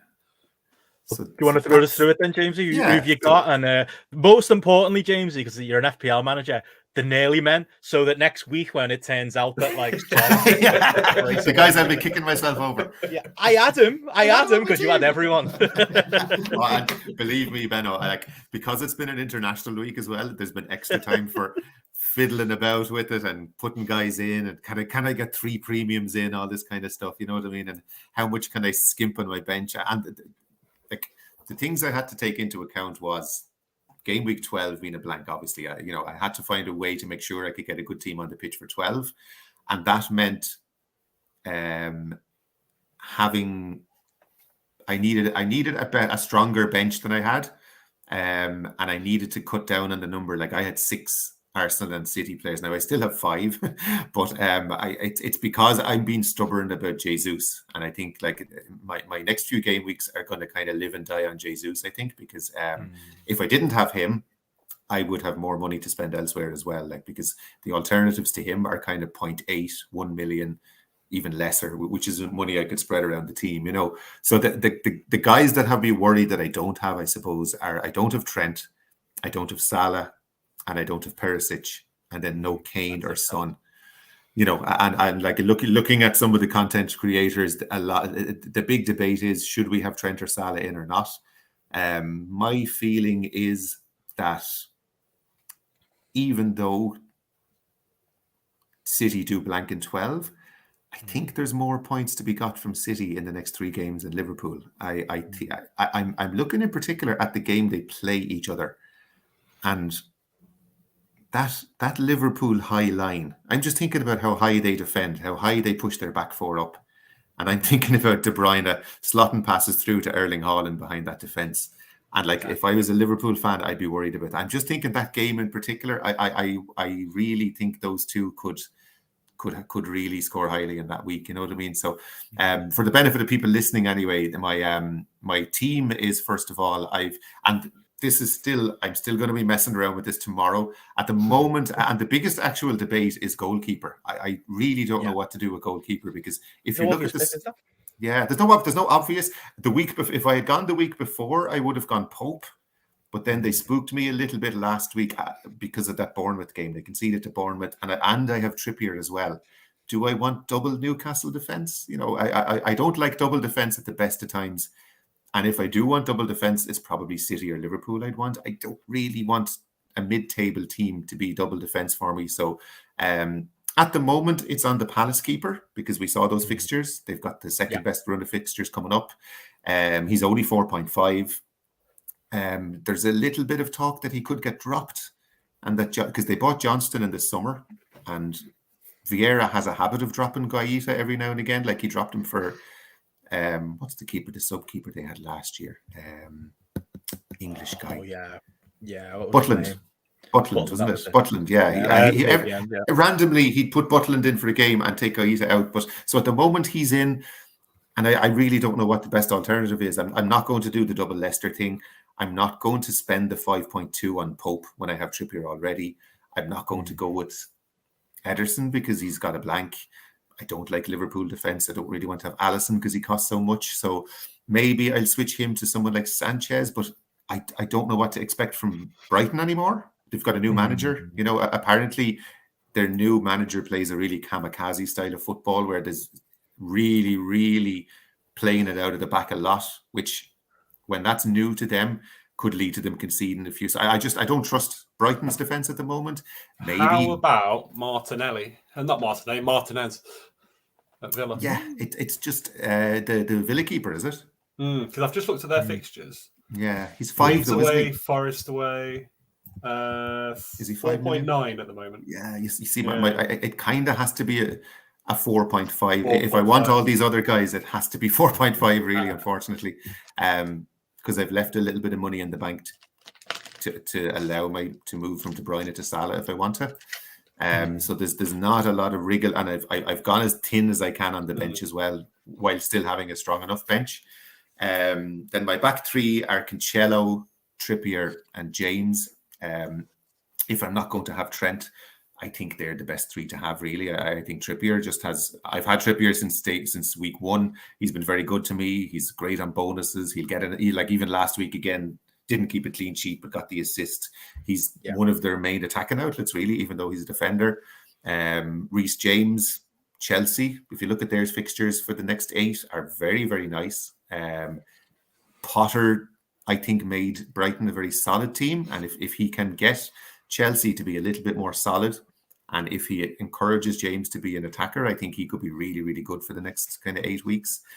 Cancelo, no reason to sell Cancelo. You know, we just talked about it there. Like, he kept a clean sheet and got 3 bonus points in a random game against Wolves the last day when other people scored and that kind of thing. Yeah. He can sit on the bench in 12, can't he? And even in 11, he might get something. He still get points on the bench even when he's not playing. He'll still somehow get a bonus point. The reverse Perisic. Exactly. One of my main reasons for playing the wildcard this week was I did want Maddison and Zaha. I know there was in our chat, there was a bit of scoffing in the chat there a couple of days ago about Maddison as a pick. I think Maddison's a great I'm pick. coming round. Yeah. Honestly, like as I said, I think they're the 8th best team for goals scored in the league so far. I remember way back in the summer, the very first draft I made, I had Maddison in because fresh in my memory was remember the way he finished last season? For the last 6 to 8 weeks, he was nearly scored he went on an insane run of goal scoring. He takes all their major set pieces. He's really good on free kicks. He's the only player in that team that can really hold his head up high. And the fixtures are phenomenal. Like, they're right up there at the top of the fixture ticker as well, you know. So I just think, like, and the thing about them is they could lose a game 6-2 and he could get a goal and an assist in that anyway. You know what I mean? So it's they do score goals. They're a good attacking team. And yeah, I and look at that first fixture. Like as I said, like the devil on my shoulder for a second said, "Would you captain Maddison there against Forest at home?" You know, to me, Forest are thinking about it. Forest are, you know, just right down there with Leicester as the worst defense in the league. They're woeful at the back. Like even despite all the players they've signed. Forest at home, you know, very, very nice fixture. I will be posting very smugly in that chat if he goes off against Forest, I tell you, at the weekend. We'll all have him by then. We'll all change our minds. I'll be taking names of all the people who are slagging him off. Well, the thing, I think it's FPL Mate quite often says about Maddison, he's a very boom or bust player. He's a streaky player. And it's quite often with Maddison, once you notice that he's doing well, that's when he stops doing well. Sort of thing. Like, and then he'll go in a bad spell for a little bit, and then he'll come back to it. So it's all about the timing of getting on him at the right time, isn't it? I think more than a lot of players. I think he's. I think kind of when we looked at Mason Mount earlier on in the season, where we were like, oh, he's got these massive peaks, and then he's got nothing. Maddison's very similar in that sort of vein. But you know, as you say, going forward, Leicester are much better than they are defending. So. And the other thing is, okay, so if I don't get him, I've got 8 million to spend, and Mason Mount is doing nothing this season. Diaz, I think, is a good solid asset, but Jota, Firmino, Nunez, Salah are all fit now at the moment. Yeah. He is going to get rested at some point. Kulusevski's injured and not guaranteed of his place either. He's in and out of the team because, you know, Son is back now. Conte loves Richarlison. Kane's going to play every week, so there's not room in that team. So then you're kind of thinking, well, who else is there at 8 million? You know what I mean? So as I said, I fully stand behind that pick. I'm just going to leave him in there for the 8 weeks, and let's see how he comes out at the end of that with those fixtures. Which is funny, by the way. Remember at the start of the season, we all had like lists of 10, 8 million players to go pursue. Yeah, he was Bob of everything. Bowen became the IWC pick again last week. People have quickly forgotten about that. Nobody's putting Bowen in their game week 9 wild cards. Yeah, exactly. And like Saka would be one I'd like to have, but I can't bring in another Arsenal player now when I have to get rid of them in 2 or 3 weeks' time. You know what I mean? So that rules him out. So there's a good argument against all the alternatives as well. You know, Zaha has been, you know, I've had my eye on Zaha for weeks now, and the time hasn't been right to bring him in. Again, he was one of the first people I wanted on this wild card, no matter what. Like you said, Chris, those fixtures, you know, second best on fixtures at the moment. He's playing brilliantly. Like that goal he got at Anfield against Liverpool, the finish was unbelievable. Vieira will often actually play Zaha as the centre forward when he wants to play maybe Eze out on the left and Elise on the right. So like a lot of the time, he's the most far forward player that Crystal Palace have. So again, I think I'm just going to buy him, leave him in the team for 8 weeks, and let's see what his return is at the end of that, because there's not a huge reason to take him out when you look at those fixtures. We talked about Martinelli earlier. No interest in selling him because I know I'm going to want him back pretty soon, and that'll cost me 0.3 million when money is very tight at the moment, you know. And again, I'm still debating this: should I go De Bruyne or Salah? Obviously, De Bruyne has the Manchester derby this weekend, which is a tough game, but Kevin De Bruyne in big games, he's a big game player. You know, so I totally fixture proof. You know what I mean? I don't worry about him with fixtures. In fact, I like seeing him have big games because he's the guy that will steadily deliver in big matches no matter what.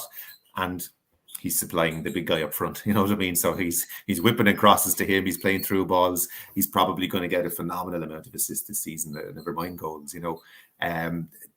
Salah has Brighton, which could be a good fit. Obviously, Brighton have been really good this season. We don't know what way they're going to play under the new guy. As I said, I've done a bit of research on him, and he likes to tempt teams in by playing around at the back and then playing beyond them. When you're new to that kind of kamikaze football, mistakes will happen. And particularly against a team that can switch it as quickly as a Liverpool can. And who press pace in that team. And who press. You know, maybe the best pressing team in the world at the moment, Liverpool, you know. So I'm thinking, God, will Salah haul at the weekend? And that's my big dilemma, you know. But to get to, and I have the money to get to Salah. So we'll see. That could change very, very easily. There's thing I'd pros say- and cons to both. You know. Yeah, the thing I'd say again, I guess about KDB is what we said with Benno is you're forcing yourself to make a transfer in a couple of weeks to keep to see if De Bruyne's in there. Whereas obviously, if you have Salah, then you're negating you're negating that bit of a minefield, aren't you? So but my big reason is Southampton at home the following week. Yeah, that's a hell, and that's really that's like. You know, there's United at home, but then there's like, Jesus, they're playing Southampton. But will he play that game, or will he be rested? You know, so it's like, there's so much to think about. You know, so that's my dilemma. Really, I want him for the Southampton game the following week, or should I just play it safe and get Salah? But then they've got United this weekend, and then they're playing at home on Wednesday night because I'm going to that one, and then they're playing again on Saturday, aren't they? So I'd expect some rest. It's really tight. Maybe. Yeah, I looked at their fixtures, and it's like a 2-day rest game, 2-day rest game. So yeah, there will be rotation. But is it Copenhagen they're playing? Yeah, Copenhagen. Yeah, he could rest him for that. That's one. That's and they've already got 6 points in their group. So it's like. The annoying thing in my head is that I'm going to go see that game, and it's going to end up being Calvin Phillips and Alvarez up front, and I'm not going to see De Bruyne or Haaland or something. Yeah. And you'd be half happy for half that. Yeah, I'd be delighted. Jesus, yeah, exactly. That's my problem solved. And then the front three, I suppose, doesn't. I haven't had Mitrovic so far, and it's someone I've wanted for a long time. So he's in. Haaland, obviously, no brainer. He's going to stay in. And as I said, Jesus is the one. I'm just being stubborn about him. I think he can score in those difficult games. I'm probably going to hold him through the blank even and just keep going with him. And as I said, my fear with Jesus is that if he hauls and I don't have him, it's going to destroy my rank straight away. You know what I mean? And you know, that's maybe not a great way to think, and it's a kind of maybe a cowardly way to play the game, especially this early in the season. But I just, you know, as I said, if he gets 2 goals and an assist and I don't have him, again, I feel like I feel there'll be goals in that Arsenal Spurs game. I always feel like these derby games, there's always going to be a lot of goals. Oh, yeah. That'll be like a 3-2, 4-2 or something like that. Yeah, you could easily see Jesus and getting a few and Kane getting a few. I'd love Kane always scores in that match. One player I'd love to have just for 1 week is Kane for this match because Kane always does well against them as well. And then my bench. Arsenal at home against Spurs as well. It's kind of like, you know the history of that too. I always think that with the derbies, it's like, it's like the Liverpool City one that's come 1-up in 11 and everyone's swearing off the play. You never know. That might end up being 3-3, it's just, it's not necessarily a nailed on 0-0, is it? Or a what? No, they always scored against each other. Yeah. I mean, City, Liverpool, there was a load of chances in the Charity Shield, wasn't there? Charity Shield, yeah. It's always quite an open game. Like they don't set out to defend against each other. And then with Jesus, was there anyone else you're considering, Jamesy? Are you considering like maybe Tony in that spot? Yeah. Oh yeah. Like that's the thing. Like there are lots of good options like Tony, Isaac before he got injured. I was looking at his fixtures are nice. Like Fulham away this week is pretty good. If he was fit, I think I'd have gone with him if I was you. I probably wouldn't now that you're not certain he's fit, but yeah. Like as I said, Solanke. What he does is he opens up. Like I could probably get Trent in my defense. You know what I mean? If I had Solanke, he gains you. Was it 2.3 million over Jesus? That's a lot of money you can spread around your team. Like you could get a premium goalkeeper. You can get Trent in there in the back. So as I said, I honestly can see myself maybe just doing a 1 week punt on Solanke in 12. But we'll see. That's a long way away. And then the thing is, I need to have playing players. Like I can't have a 4.5 striker on the bench now because I'm going to need my 3 bench players in game week 12 all to play. So at the moment, Andreas he's been a good solid asset. I've played him 3 times and he's returned in 2 of the games I've played him in. So great. He's going to play. He's playing number 10 for a team that's doing fairly well. He's putting crosses in the box for Mitrovic. No brainer to leave him in. Guehi he's only 4.3 million, which is a really good price. Who is that? He's Crystal Palace. He's Crystal Palace centre back. He plays nailed every week. Plays every single game. Actually, he's really good on the bonus points because he plays a lot of passes out from the back for them. And I will want him in game week 12. And if you bring it up, I think, is it Villa at home they play in game week 12, Benno? Game week 12. Wolves at home. Wolves at home. Wolves at home. Like one of the worst attacks in the league. So I'll be playing double Palace defense in a game, but it's against Wolves, the most toothless team in the league. You know what I mean? So like I feel like there's a nice chance of a clean sheet there, you know. I like that. And then I have 4.1 left. The three options at that price level are Patterson of Everton, who's now injured for 5 weeks, so can't get him. Emerson at West Ham is very interesting because West Ham's fixtures are really good, but he was dropped the last day. If West Ham play 5 at the back, he plays. If they play 4 at the back, he gets dropped. Exactly. So I can't try. And also in game week 12, West Ham play Liverpool. So I don't want a West Ham defender that week. You know, and it specifically my bench is I have to look at game week 12 with my bench because they're all going to play. So that's another tip for people. Look at your bench now and look at who those players play in game week 12 because you're going to need those guys unless you're clearing out all of your Arsenal and City players, which is madness in itself, you know. So Neco Williams becomes the default choice. He's the only player I can afford at that level. He has a reasonable game. I think who are they playing, guys, in 12? Anybody see? Brighton. Not bad. You know, it's not a top team. You might get an assist out of him. You might get lucky and get a clean sheet. So, you know, I'll happily play him for one. I'm thinking of starting him again. Leicester away. Yeah, exactly. He's a decent enough asset for the price. There's no one else at 4.1, which is literally what I have left. And I have enough money in the bank. If I want to move up from De Bruyne to Salah, I can as well. That's the one little bit of leeway I've left myself. Because I kind of like the idea of having Salah for 12 when they play West Ham at home. Because there'll be no City option for captain. There'll be no Arsenal option for captain. You're probably going to want a Liverpool player for captain or Spurs, I suppose. That's so interesting with Salah, I think, because like last week, and I was one of the people with the blank Liverpool players out. People on wild cards last week, no Liverpool players to be seen. This week, you've seen a lot of wild cards with Salah and Trent back. A lot of people argue with themselves, going, right, but you know, they are playing Brighton at home this week, and you know, the fixtures after from 12 onwards aren't too bad. Salah might be back. It's just how a lot of the big content creators are putting the Liverpool guys back in because they see that as the advantage they can get from having the wild cards. And I don't dislike it. Like, and as Chris said earlier, it saves you the hassle of having to get rid of De Bruyne before 12 as well. So like there's perfectly good logic to it. All the big assets have 2 hard games in the next few weeks. So like no matter who you bring in, it's going to have tough fixtures anyway. You know, like City have United and Liverpool. Liverpool have United and Arsenal.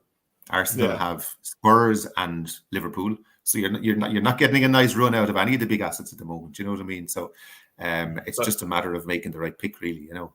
Just wanted to throw this up for you, Jamesy.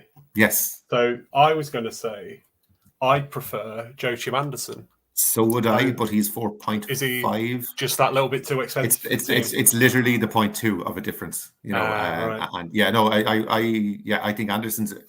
If you had the money and you could pick between, I would definitely go for Anderson, no problem. Yeah, because his passing out of defense is unbelievable, and he gets. Yeah, I was going to say he gets bonus points. Yeah. Those that are looking at the video can see just his comparison against. Is it Guehi? Is that how you say it? Yeah. And like his attacking. I mean, they are both defenders, but his attacking stats are dwarf Guehi. So if you do have the ability to choose between both, I'd lean towards Anderson. Oh yeah, big time. Now I would probably only want Guehi for that one game.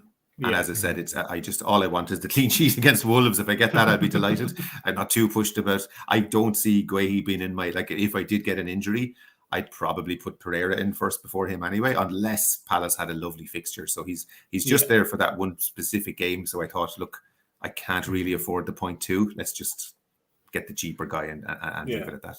Like even defensively, look at that. Like the blue is Anderson. That Anderson guy will be at a bigger club in a couple of years. He's he's a lovely player. If you watch him, his passing, he's just a really cultured defender. He's a great player. His second season at Palace, maybe third. Yeah, they got him actually from Fulham. Fulham had him, and he played really well in the year Fulham went down, and Palace snapped him up. But like I would say, a bigger club will be sniffing around him in the next year or so. He's a really, really good defender. But just popped into my head when we were speaking about him. So because I looked at like fullbacks. I'd rather a fullback than a centre back always, but There's no reliable fullback for there. Like they keep chopping and changing their fullbacks. Tyreek Mitchell is in and out. They have Ward on the other side. So there's no. I just need someone I know will play. And I just need someone cheap, basically. I need a cheap Palace defender. I specifically want those. And he's the cheapest, The other team to maybe target, if you're looking at that thing of game week 12, Brighton have a nice fixture game week 12. So if you want to put a cheap Brighton defender on your bench, again, I can't remember off the top of my head who it was, but at one point I had Dunk on my bench. What year is it? It's probably on there as well. I can't remember who did Brighton have in 12. Brighton are playing Forest.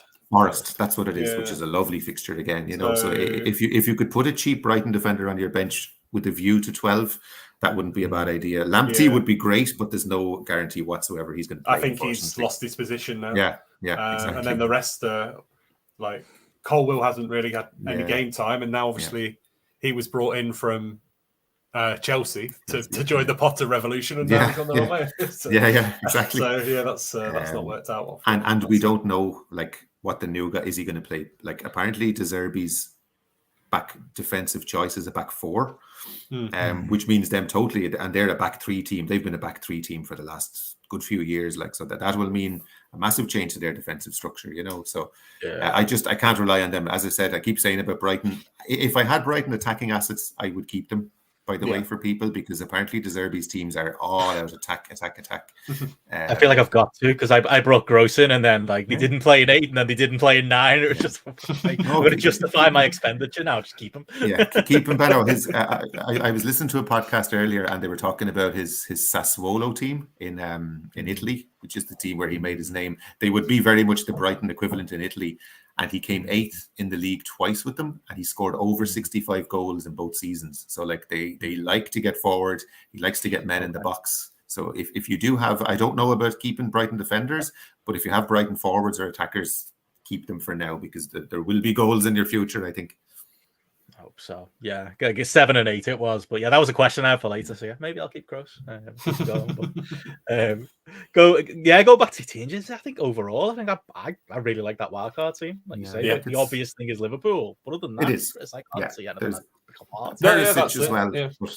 Perisic. Well, I should say, Conte's been he's really stressful. grumpy, hasn't he, about how many games he's got coming up. So I feel like there'll be a big rotation in players there. Doherty must be back soon, so they can start doing. Yeah, he played twice for Ireland. Doherty got 2 90 minutes for Ireland, which is the first games he's played all season. So that'll be good for his fitness as well. So he's one to watch, because his price has plummeted because everybody had him at the start. And so I think he gone down to 4.4, I think. 4.4. I remember the attack. If he can get his place back, that's a brilliant, like 4.4 for a Spurs wing back.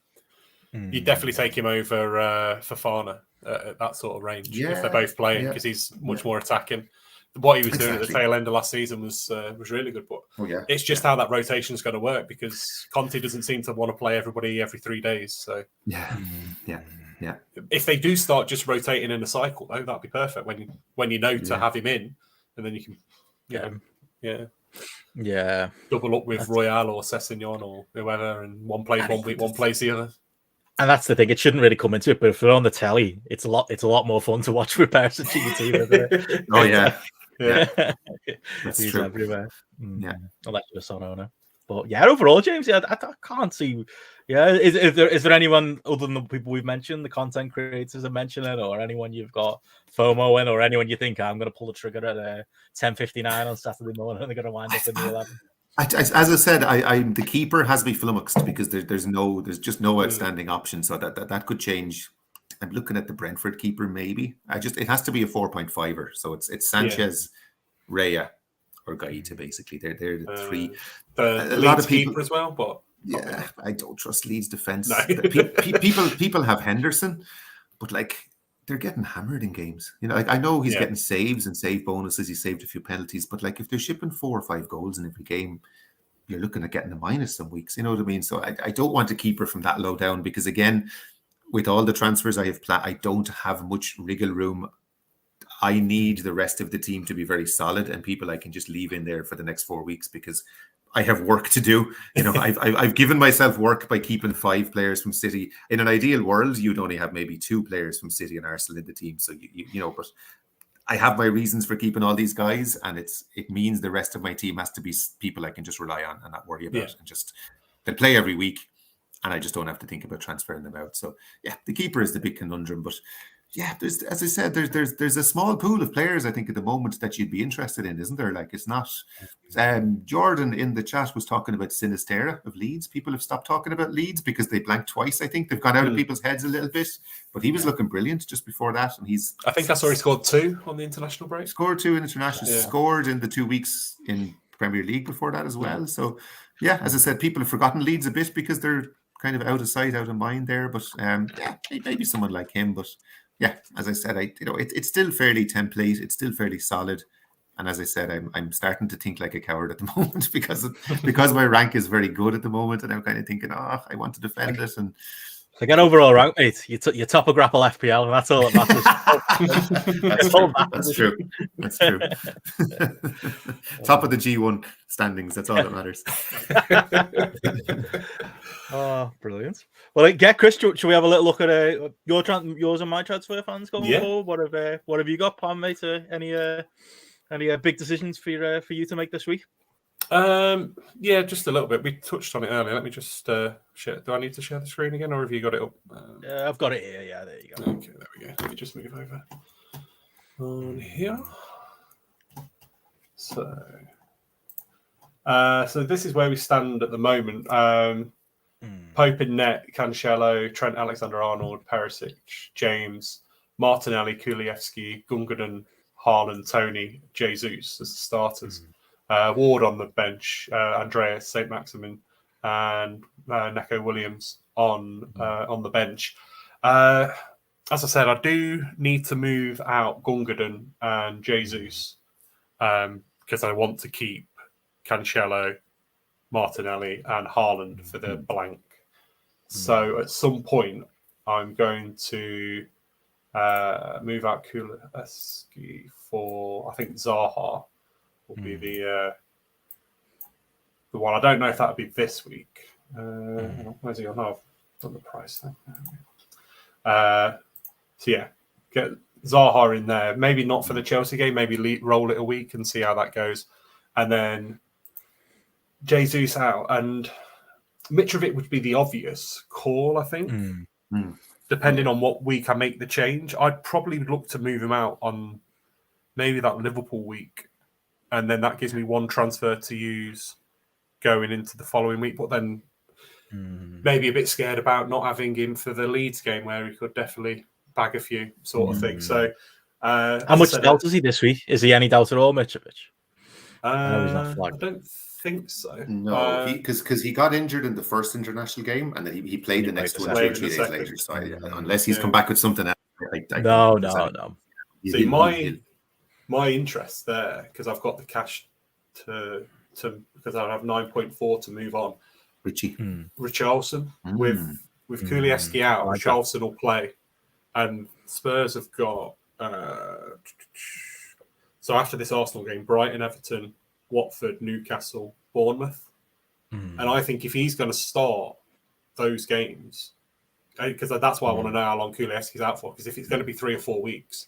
I think that's a decent change. And look at his percentage ownership; it's 0.9. So that could be a big differential, particularly. People aren't really talking about him, are they? No. Yeah. The only thing I'd say, Chris, is that I was listening to a podcast the other day about the North London derby. There's a little bit of talk amongst Spurs fans that he might go, instead of playing 3-4-3, he might go 3-5-2. To bulk up the midfield. They're a little bit worried that they're light in midfield. And I think when Son came on the last day, he went to 3 in midfield. So it was just Son more centrally and Kane beside each other. And look how well, because he moved Son off the wing and brought him in the centre. Look how well that went. Yeah. So there's a little I'd much prefer them play Son through the middle. From a non-FPL bit, but watching Spurs play and thinking how they should win. Yeah. But even with Kulu injured, then that's trouble for Richarlison to see. Unless he plays Richarlison as one of the two, but I can't see him dropping Son after the hat-trick. No. So just bear that in mind. Have a listen to the press conference in case he talks about 3 in midfield or something. That's it. I mean, the Richarlison move probably won't be this week anyway. That would probably be to get them in for the Brighton game when Arsenal have got Liverpool. So it'd be Zaha this week, and then Richarlison, because I've only got the one transfer. So I'd prefer Zaha long term over Maddison.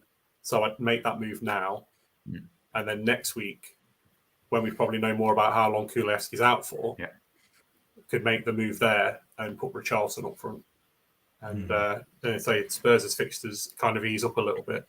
And then that leaves me a couple of transfers to play with going into the blank game week, where I can move anybody else about.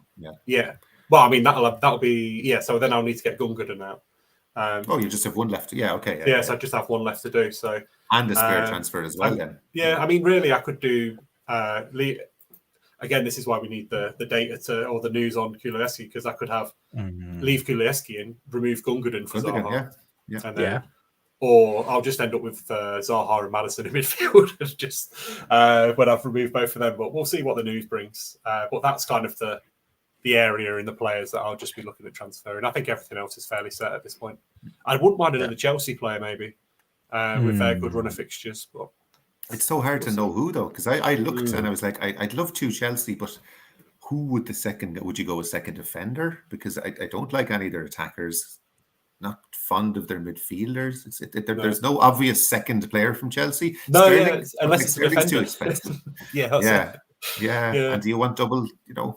We still don't know how they're going to defend under Potter, so it's still a bit up in the air. And then Sterling, he did a weird thing with Sterling where he played him like as this kind of high up the field left wing back in the European game they played. So it's like, God, I don't want Sterling stuck out on the left. I want him playing through the middle, So I think you have to watch Chelsea for a few weeks just to see what he's doing with them before. See how they end up. But I mean that's kind of the wide scheme of things. I say it's mainly just about moving the City and the Arsenal players about, rejigging things so that you're in a better position for that game week. I like that. I think we've all kind of got the same players in mind, apart from Richarlison, which, like I say, first time I've kind of really heard that. I love that shout. Might steal it now.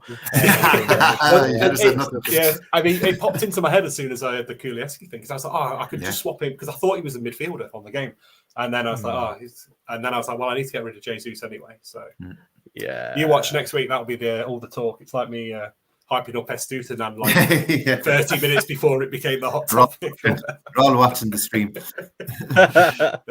Well, I was going to say for my lot, I'm pretty sure I'm sticking. Like, I don't think I'm going to hold on to the transfer.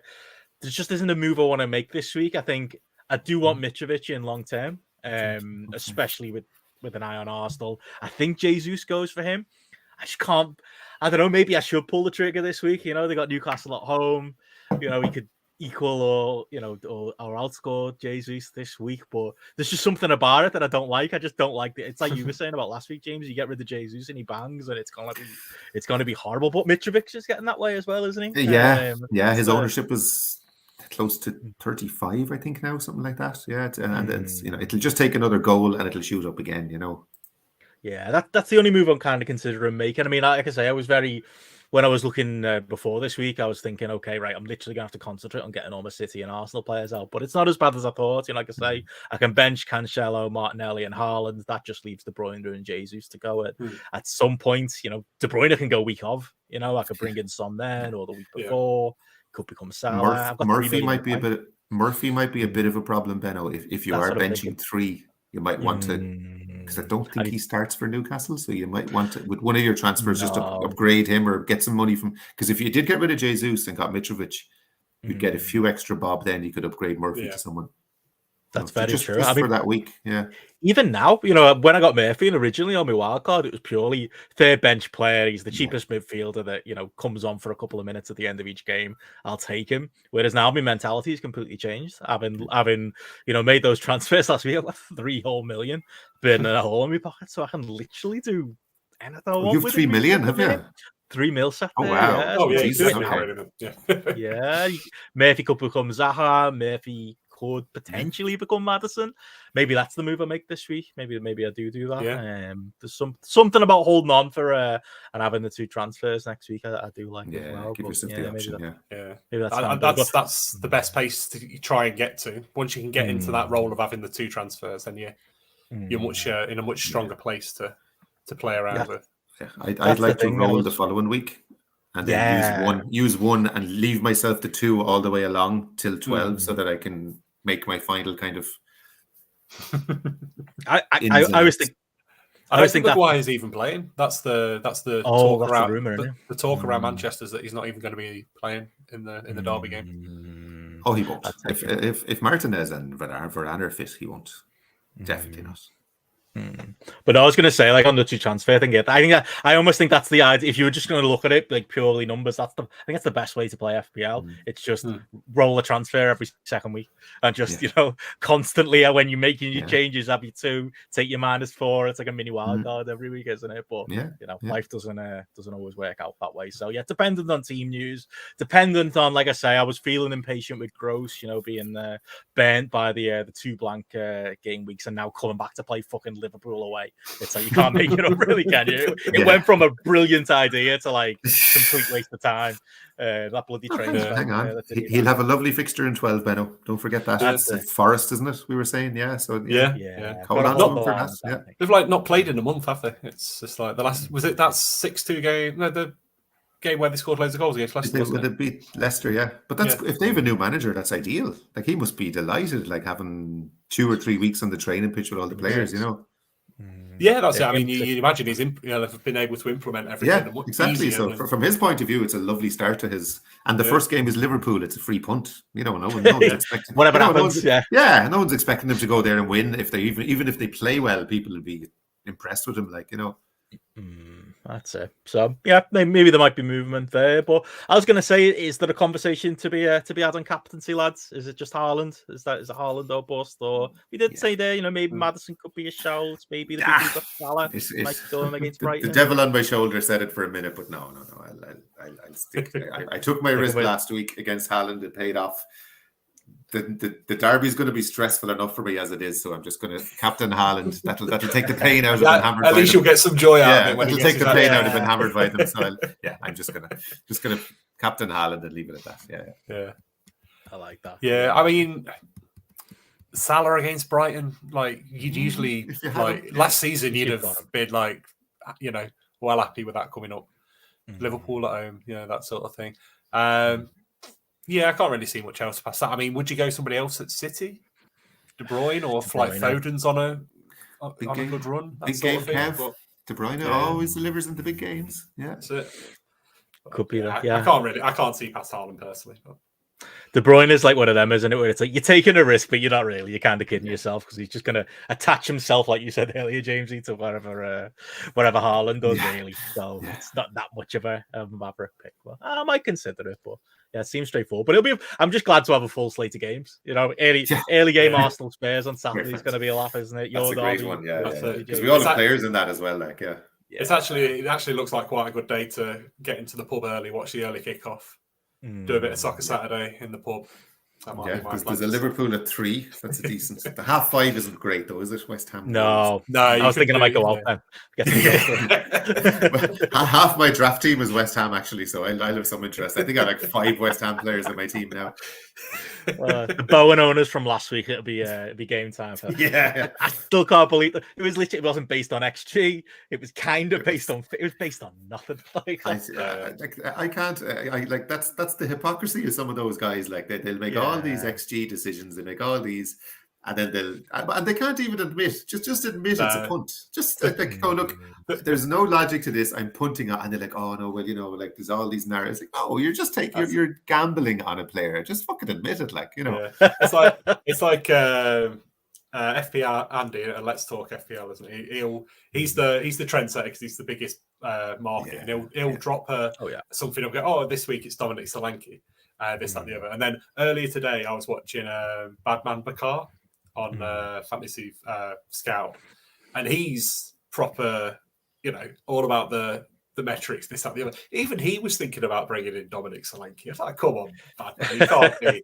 Everyone's just falling for that. It's just like, well, he's the only guy that's going to score for Bournemouth. Yeah, but no one's going to score for Bournemouth. No one has to score for Bournemouth. He fails the eye test, and his stats are shit. And he plays for the worst team in the league. Come on, so that's it. Someone's going to clip this when he gets 4 next week. Yeah. Just Oh, no, admit it's you want the 2 million and just be done with it. Like, yeah. That was the. Did you see when FPL Andy was like, "Oh, Harrison Reed, what's the point of even bringing him in? It will never get you any points." He Scored a hat trick or whatever. Just like, I felt bad for him there. He's got that problem, hasn't he, where it's like he's just too big now. Like I used to watch his streams when there was like 20 people watching, if that, and now it's like it moves so fast. I don't think you can't even read the chat. It's ridiculous. No, and the chat is like unbelievably toxic as well. It was so funny though, because he does like the instant reacts after the games and stuff. He was getting so rattled by some people because he'd had such a mare in predicting things and stuff. So funny. But it's like you on Spotlight, Benno. You know, you've got the thousands of people listening. Every little thing you said has been dissected in Discord groups. and DMs. That's only when you're on, mate. That's only all turn up. The list of numbers went right up though, so I don't know what that's about. What are you gonna do? But I was going to say before we run, there's a quick fun thing I wanted to do at the end. I think people will enjoy a bit of FPL nostalgia. But before we get there, we'll have a quick look at the draft if we have to. No, Jesus Christ! The favorite thing about the draft is like looking at the results. Like that game week 7, I love the way the game just ticks on. Everyone got a point. We all got a point to go through. I was glad to get the second point. Just call it off, lads. It's like I feel like the database they've got on FPL is still built on like Microsoft Excel or something like that. It was just easier to do it all for everyone. Yeah. So we all got a point. We'll all take that. I mean, last week, Jesus. The notable results, obviously, Gareth wiped you the floor with you. Sorry, James. He destroyed me. And I thought I had a chance because of the blank game week. And then I looked at his team, fucking Son. So I was like, forget about it. Son on his own beat me, basically. That's not what it was. There we go. Yeah, Son 19. Horrid, isn't it? Horrid. But yeah, that was a big one. I beat Chris Elliott 44-16. Good week for me. Chris, you were on the winning side as well. That's a good win. Beating Young. Yeah, I mean, my 7 players beat his 6 players or something. Yeah, it was a week for the people paying attention, wasn't it? Yeah. Like if you weren't, you were. I tried, which Gareth just the water anyway. I made 4 transfers or something like that. I was like, it's that thing, is that you have to make that decision of who can I drop that I want going forward, but don't mind if they get picked up elsewhere over who don't have to keep, sort of thing. So I ended up with like a full Chelsea bench, like Cucurella, Koulibaly and Havertz on the bench. I was like, I can't drop any of them because like the good Chelsea games are coming up soon. Just like that's, and someone will sweep up and get them, like whoever's bottom grab all them. So I ended up bringing Joe Linton and Janlet in, and they got me 3. I think I brought three Villa players in, and fucking IWC Bailey came into my team. I just wanted the 2 points from each of them, thinking if I could just get 11 on the pitch. Look at all the fucking. I have Rice, Bowen, Fornals, Watkins, and Bailey. Kufal. I have four West Ham now. The players I sold were no good. And West Ham have good fixtures. My thinking was, look, the fixtures are picking up. It mightn't be too bad. But Davey Moyes, James, we both got a soft spot in our half. He'll turn it around. He'll turn it around. Last year in the draft, I had the same. I had loads of West Ham, and they were brilliant assets because they played every week. He just plays the same 11 week in, week out, no matter what. So they're really reliable. They play every game, and they were doing really well last season, so there was no problem. But unfortunately, this season. Forget about it. That's it.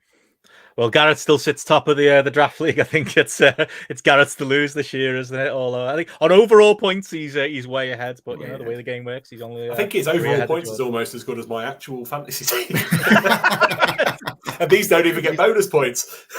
Gareth is the king of picking up the cheap. He's on the ball this year. Game who've got a good fixture that week. That's Garrett's tactic. It always plays. He's a veteran of these leagues. Poor Connor. Propping up the look at my overall points. My overall points, but they're better than about 6 people above me who have like fucking 13 points. It's like look at the draw. That's it. It's an infuriating game. The draft, it really is. I've got JP. You've got Eddie. Jamesy, you can turn it around there. Chris, you've got Andy Ogden. There we go. It'll be a good one at the pub on Saturday. That's no, they're off to a gig on Saturday. Sorry. Okay. Hard Fi or something. They got good day for distraction. Might miss the deadline. Might take advantage there. But yeah, like outside of the draft, obviously, like I say, we'll have a look at the overall league in a second. But I was going to say before we go, I know you both saw this on Twitter this week. The FPL dream teams over the years. Oh yeah, all about Brilliant, FPL. brilliant. I didn't want to go without mentioning this. Like a great trip down memory lane. If you've been playing brilliant FPL thread, a while, like I don't go back as far as 02, 03. I think it's about. I had a team 06 and then 07. I think I stopped. No, it was 07. I had the team 08 to stop playing, and then 09 is where my current one goes from. I think it's a new login I had, but it was great stuff looking at it. Like looking at like 02, 03, like Brian Giggs in the dream team that year, the Thierry Henry years there, Van Nistelrooy, Jamesy, and thought I'm sure that brought a nice nostalgic. Would that have been? Was that the year Nistelrooy scored 5 against Blackburn, wasn't it? I think 2002. That sounds right. And I think was that maybe the year that Friedel scored his goal against. Yeah. Yeah. God, I forgot that. And that was the year James Beattie had just one of those players who just has one season where everything just goes in for him. There's one of them every year. It feels like. Yeah. It's like it's not a new thing, even Kuehl, like Lampard was names like was an almost reliable in FPL. Like you go through the years, Steve Malbranck. Shearer, the fact that Alan Shearer was in FPL like blows your mind just to think about that he was an option. Wayne Bridge there and Bridge and Terry next to each other. That'd have been That'd have been Shearer's last year, I think, wouldn't it? And he, I think so. Yeah, that sounds right. Sammy Hippier, Van der Sar was an FPL priest at one point. Yeah. Louis Saha, he was even at Everton. He had a couple of good years. You go through to 04, 05. Downing, I don't even know what that is. Stuart Downing, right? Yeah. Okay, there you go. Andy Johnson, is it? Is it Andy Johnson from Palace? Yeah, little baldy fella, wasn't he? Yeah, I played for Everton too. Yeah, that's right. That's Stuart Dallas as well. Oh, well, Gallus. Stuart Dallas. Who's that? Gallus, who the fuck is Gallus? He's in it every year. Look, he's in it again there. This is the Mourinho era now where they didn't concede goals at all, wasn't it? Yeah. This 05, 06, like you say, it's Chelsea, and then it's Gerrard and Lampard, and then you get into like 06. Pedersen from Blackburn, Martin Gamps Pedersen, the old man himself. Yeah. I remember him being reliable. Class player, that guy. Oh yeah. That's the one that stood out for me, though. Look at that. 06, 07. Like, imagine having in this team David James in goal. Matty Taylor's maybe the exception here, but Jolie Lescott, Carragher. Look at this midfield. Fabregas, Lampard, Ronaldo, Gerrard, and Arteta, and Drogba and Rooney up front. You wouldn't have been able to afford it. No, that's what I was going to say. Is like, you have to choose between them. Yeah. But that's the season Matty Taylor scored like 3 from about 40 yards out. There's one in particular. It was a volley from miles out. Unbelievable goal. Yeah. There's from this season the December goal of the month. Is all bangers. That went up, yeah. It's like that Essien goal is in it where he curls it in against Arsenal. Yeah, the outside like one of the best months for goals has ever been in the Premier League. And Matty Taylor ends up, I think, at the end of the year with 2 of the top 10 goals of the year, and they're both like within about 6 weeks of each other or something. Rockets, It's insane. But yeah, that we were saying we in the chat, James, you like Ronaldo as like an FPL asset, and this is before the modern bonus points, before even the man in the sand stuff. Look at those numbers, 280 in a season with. Is that the 40 goal season? It must be. That must be the year he scored 40. Yeah, gotta be. 283, second the best in the league. 205. Fabregas, who was a bit of an FPL legend. Who's the goalie there? I can't read that. David James. That's 2 years in a row, isn't it? Yeah. There you go. David James. Another bit FPL of legend. Blackburn representation there, Rocky Santa Cruz. There you go. Remember him. But yeah, those years were the ones. God. I never would have thought he'd be a good FPL asset, yeah. And Jacob Larson, God. Yeah, and that one good had to be our season. Yeah. Then he went to City. Yeah, but yeah, it's this is kind of when I pick. I don't know, when did you start playing, James? You were quite recent, weren't you, James? Yeah, a bit. I dabbled in college, kind of between maybe 05 and 08, but like one of those players, I gave up after 2 or 3 weeks, and every few months logged in, realized I was doing shit, and just logged out again. Like, yeah. This is the year I mostly have like the nostalgia for. It's 08, 09. It's like, you know, Ronaldo's, I think it's his last go around, isn't it? When Anelka was an option, Gerrard and Lampard, big options as well. With Singwa, I remember having him in my squad a lot that year.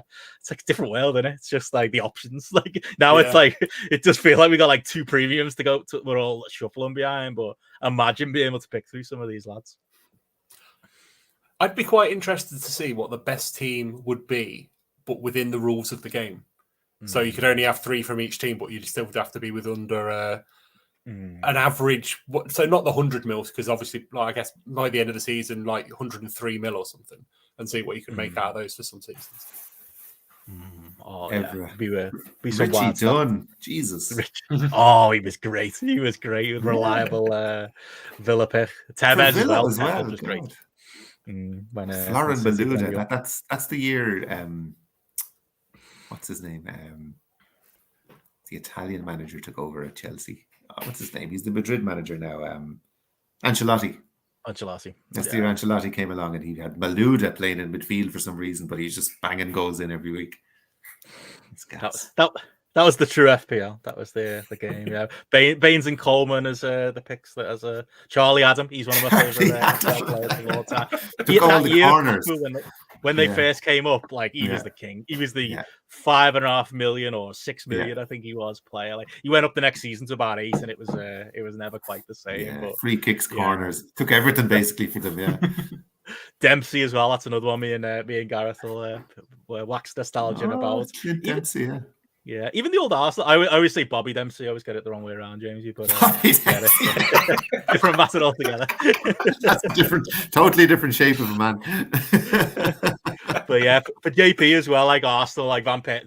We had like the Fabregas years, and then we had the Van Persie like couple of years, like absolute guarantees in your teams over those years. But God, this is Spurs Kyle Walker, is it? That's interesting. Kyle Walker, because he's not a great asset now. But it's interesting. Back then, he was like the best in the game. Yeah. I think it's going a bit later. I think when that year with Spurs and Leicester. So it would be, what was the year Leicester won the league? Was that 15-16? Yeah, it was. Yeah, when Mahrez and Vardy were big options, Kane, Ericsson were kind of the picks. But I remember Dele Alli, there he is. Yeah, 16, 17. Yeah. Like he was the guy in FPL. Like he, you know, wasn't before Son came along. It was Ali, Kane. Everyone had Ali and Kane, and everybody had Vardy and Mahrez. People were triple captain in him in double game weeks and everything. Like, and how the mighty fall. You know, it's wild. Turkey now, isn't he? Yeah, that's it. Yeah. On his holidays, basically, isn't he, for the rest of his career? But yeah, thought that was a fun little trip down memory lane. If you want to see the full squads at All About FPL, and put that thread up last week. But yeah, definitely had my nostalgic bone going. But yeah, but it just shows we're old, doesn't it? That's all it is. We remember all these players. Like, well, that's the thing. We're at that age now where you can just watch the Premier League years or whatever, and just be content, going, "Oh, I remember this. This was what a season." We were doing that about this one day. Remember when we had that FPL pod show? Remember the Haaland year? Oh, what a year that was, lads! We'll be doing that. It's like that tweet that's been going around lately, where it's like, how can men just sit around for hours and literally just name sports people to each other, and that's the conversation. Literally, you just go, Clint Dempsey, remember him? And that's you can literally just get hours of conversation and say nothing, talking about your feelings, no nothing, just just random Americans that play in the Premier League. Yeah. I remember Roy Wegerle. Remember him? Just like remember Kobe Jones or something.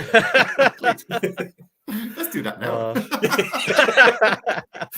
3-hour podcast of just randomly. We'll get Matthew on for that. He'd be the king of that. So just before we go, just to run it down, the GRAPPL League proper. A bit of change at the top. The Kings, led by Kevin O'Tala.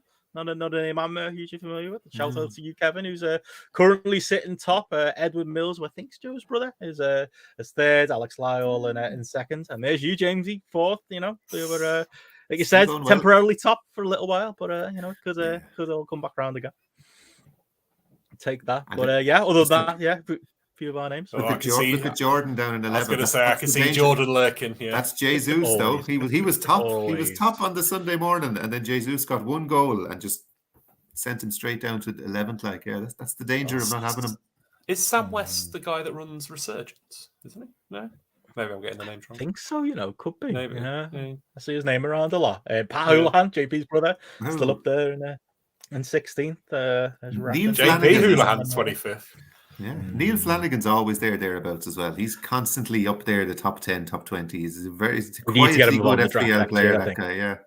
Yeah, he's a consistent one, like year on year. But Sean Minot's doing pretty well this year as well. Always got to look at who's bottom. Let's see, it's not me, but at least there's that.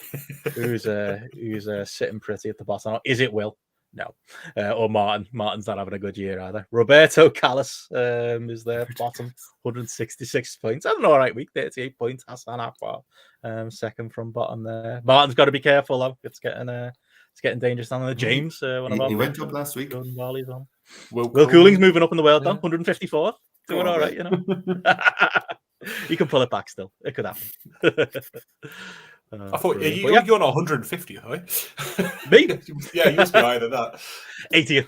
It's just 80th, the way when it shows. Yeah, it showed me there. But red arrow again. I'm hoping for green arrows next week. Yeah. At this point, I'm kind of like, I might finish in the top million if I'm lucky at the minute. I've got about 4 million people to take. Rank is starting to mean something, isn't it? It's like like I said, burning questions earlier. They're refusing to put their rank on the screen right now, but it's going to come up. By like game week 10, I think you've got to start taking it a bit more seriously than having it as well.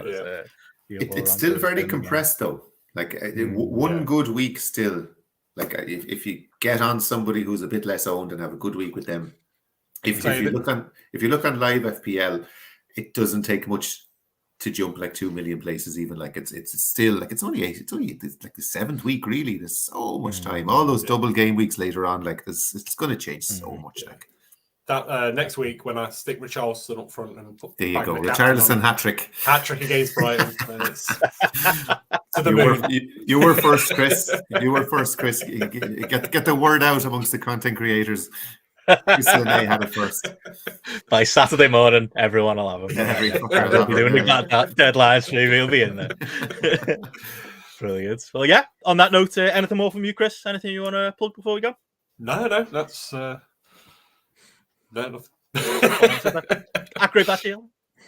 Yeah, at GRAPPL on Twitter and whatever. As I always say, if you ever need any screenshots from that Fantasy Scout or whatever, Fantasy Football Hub even, feel free to shoot me a message and I can grab some info for people.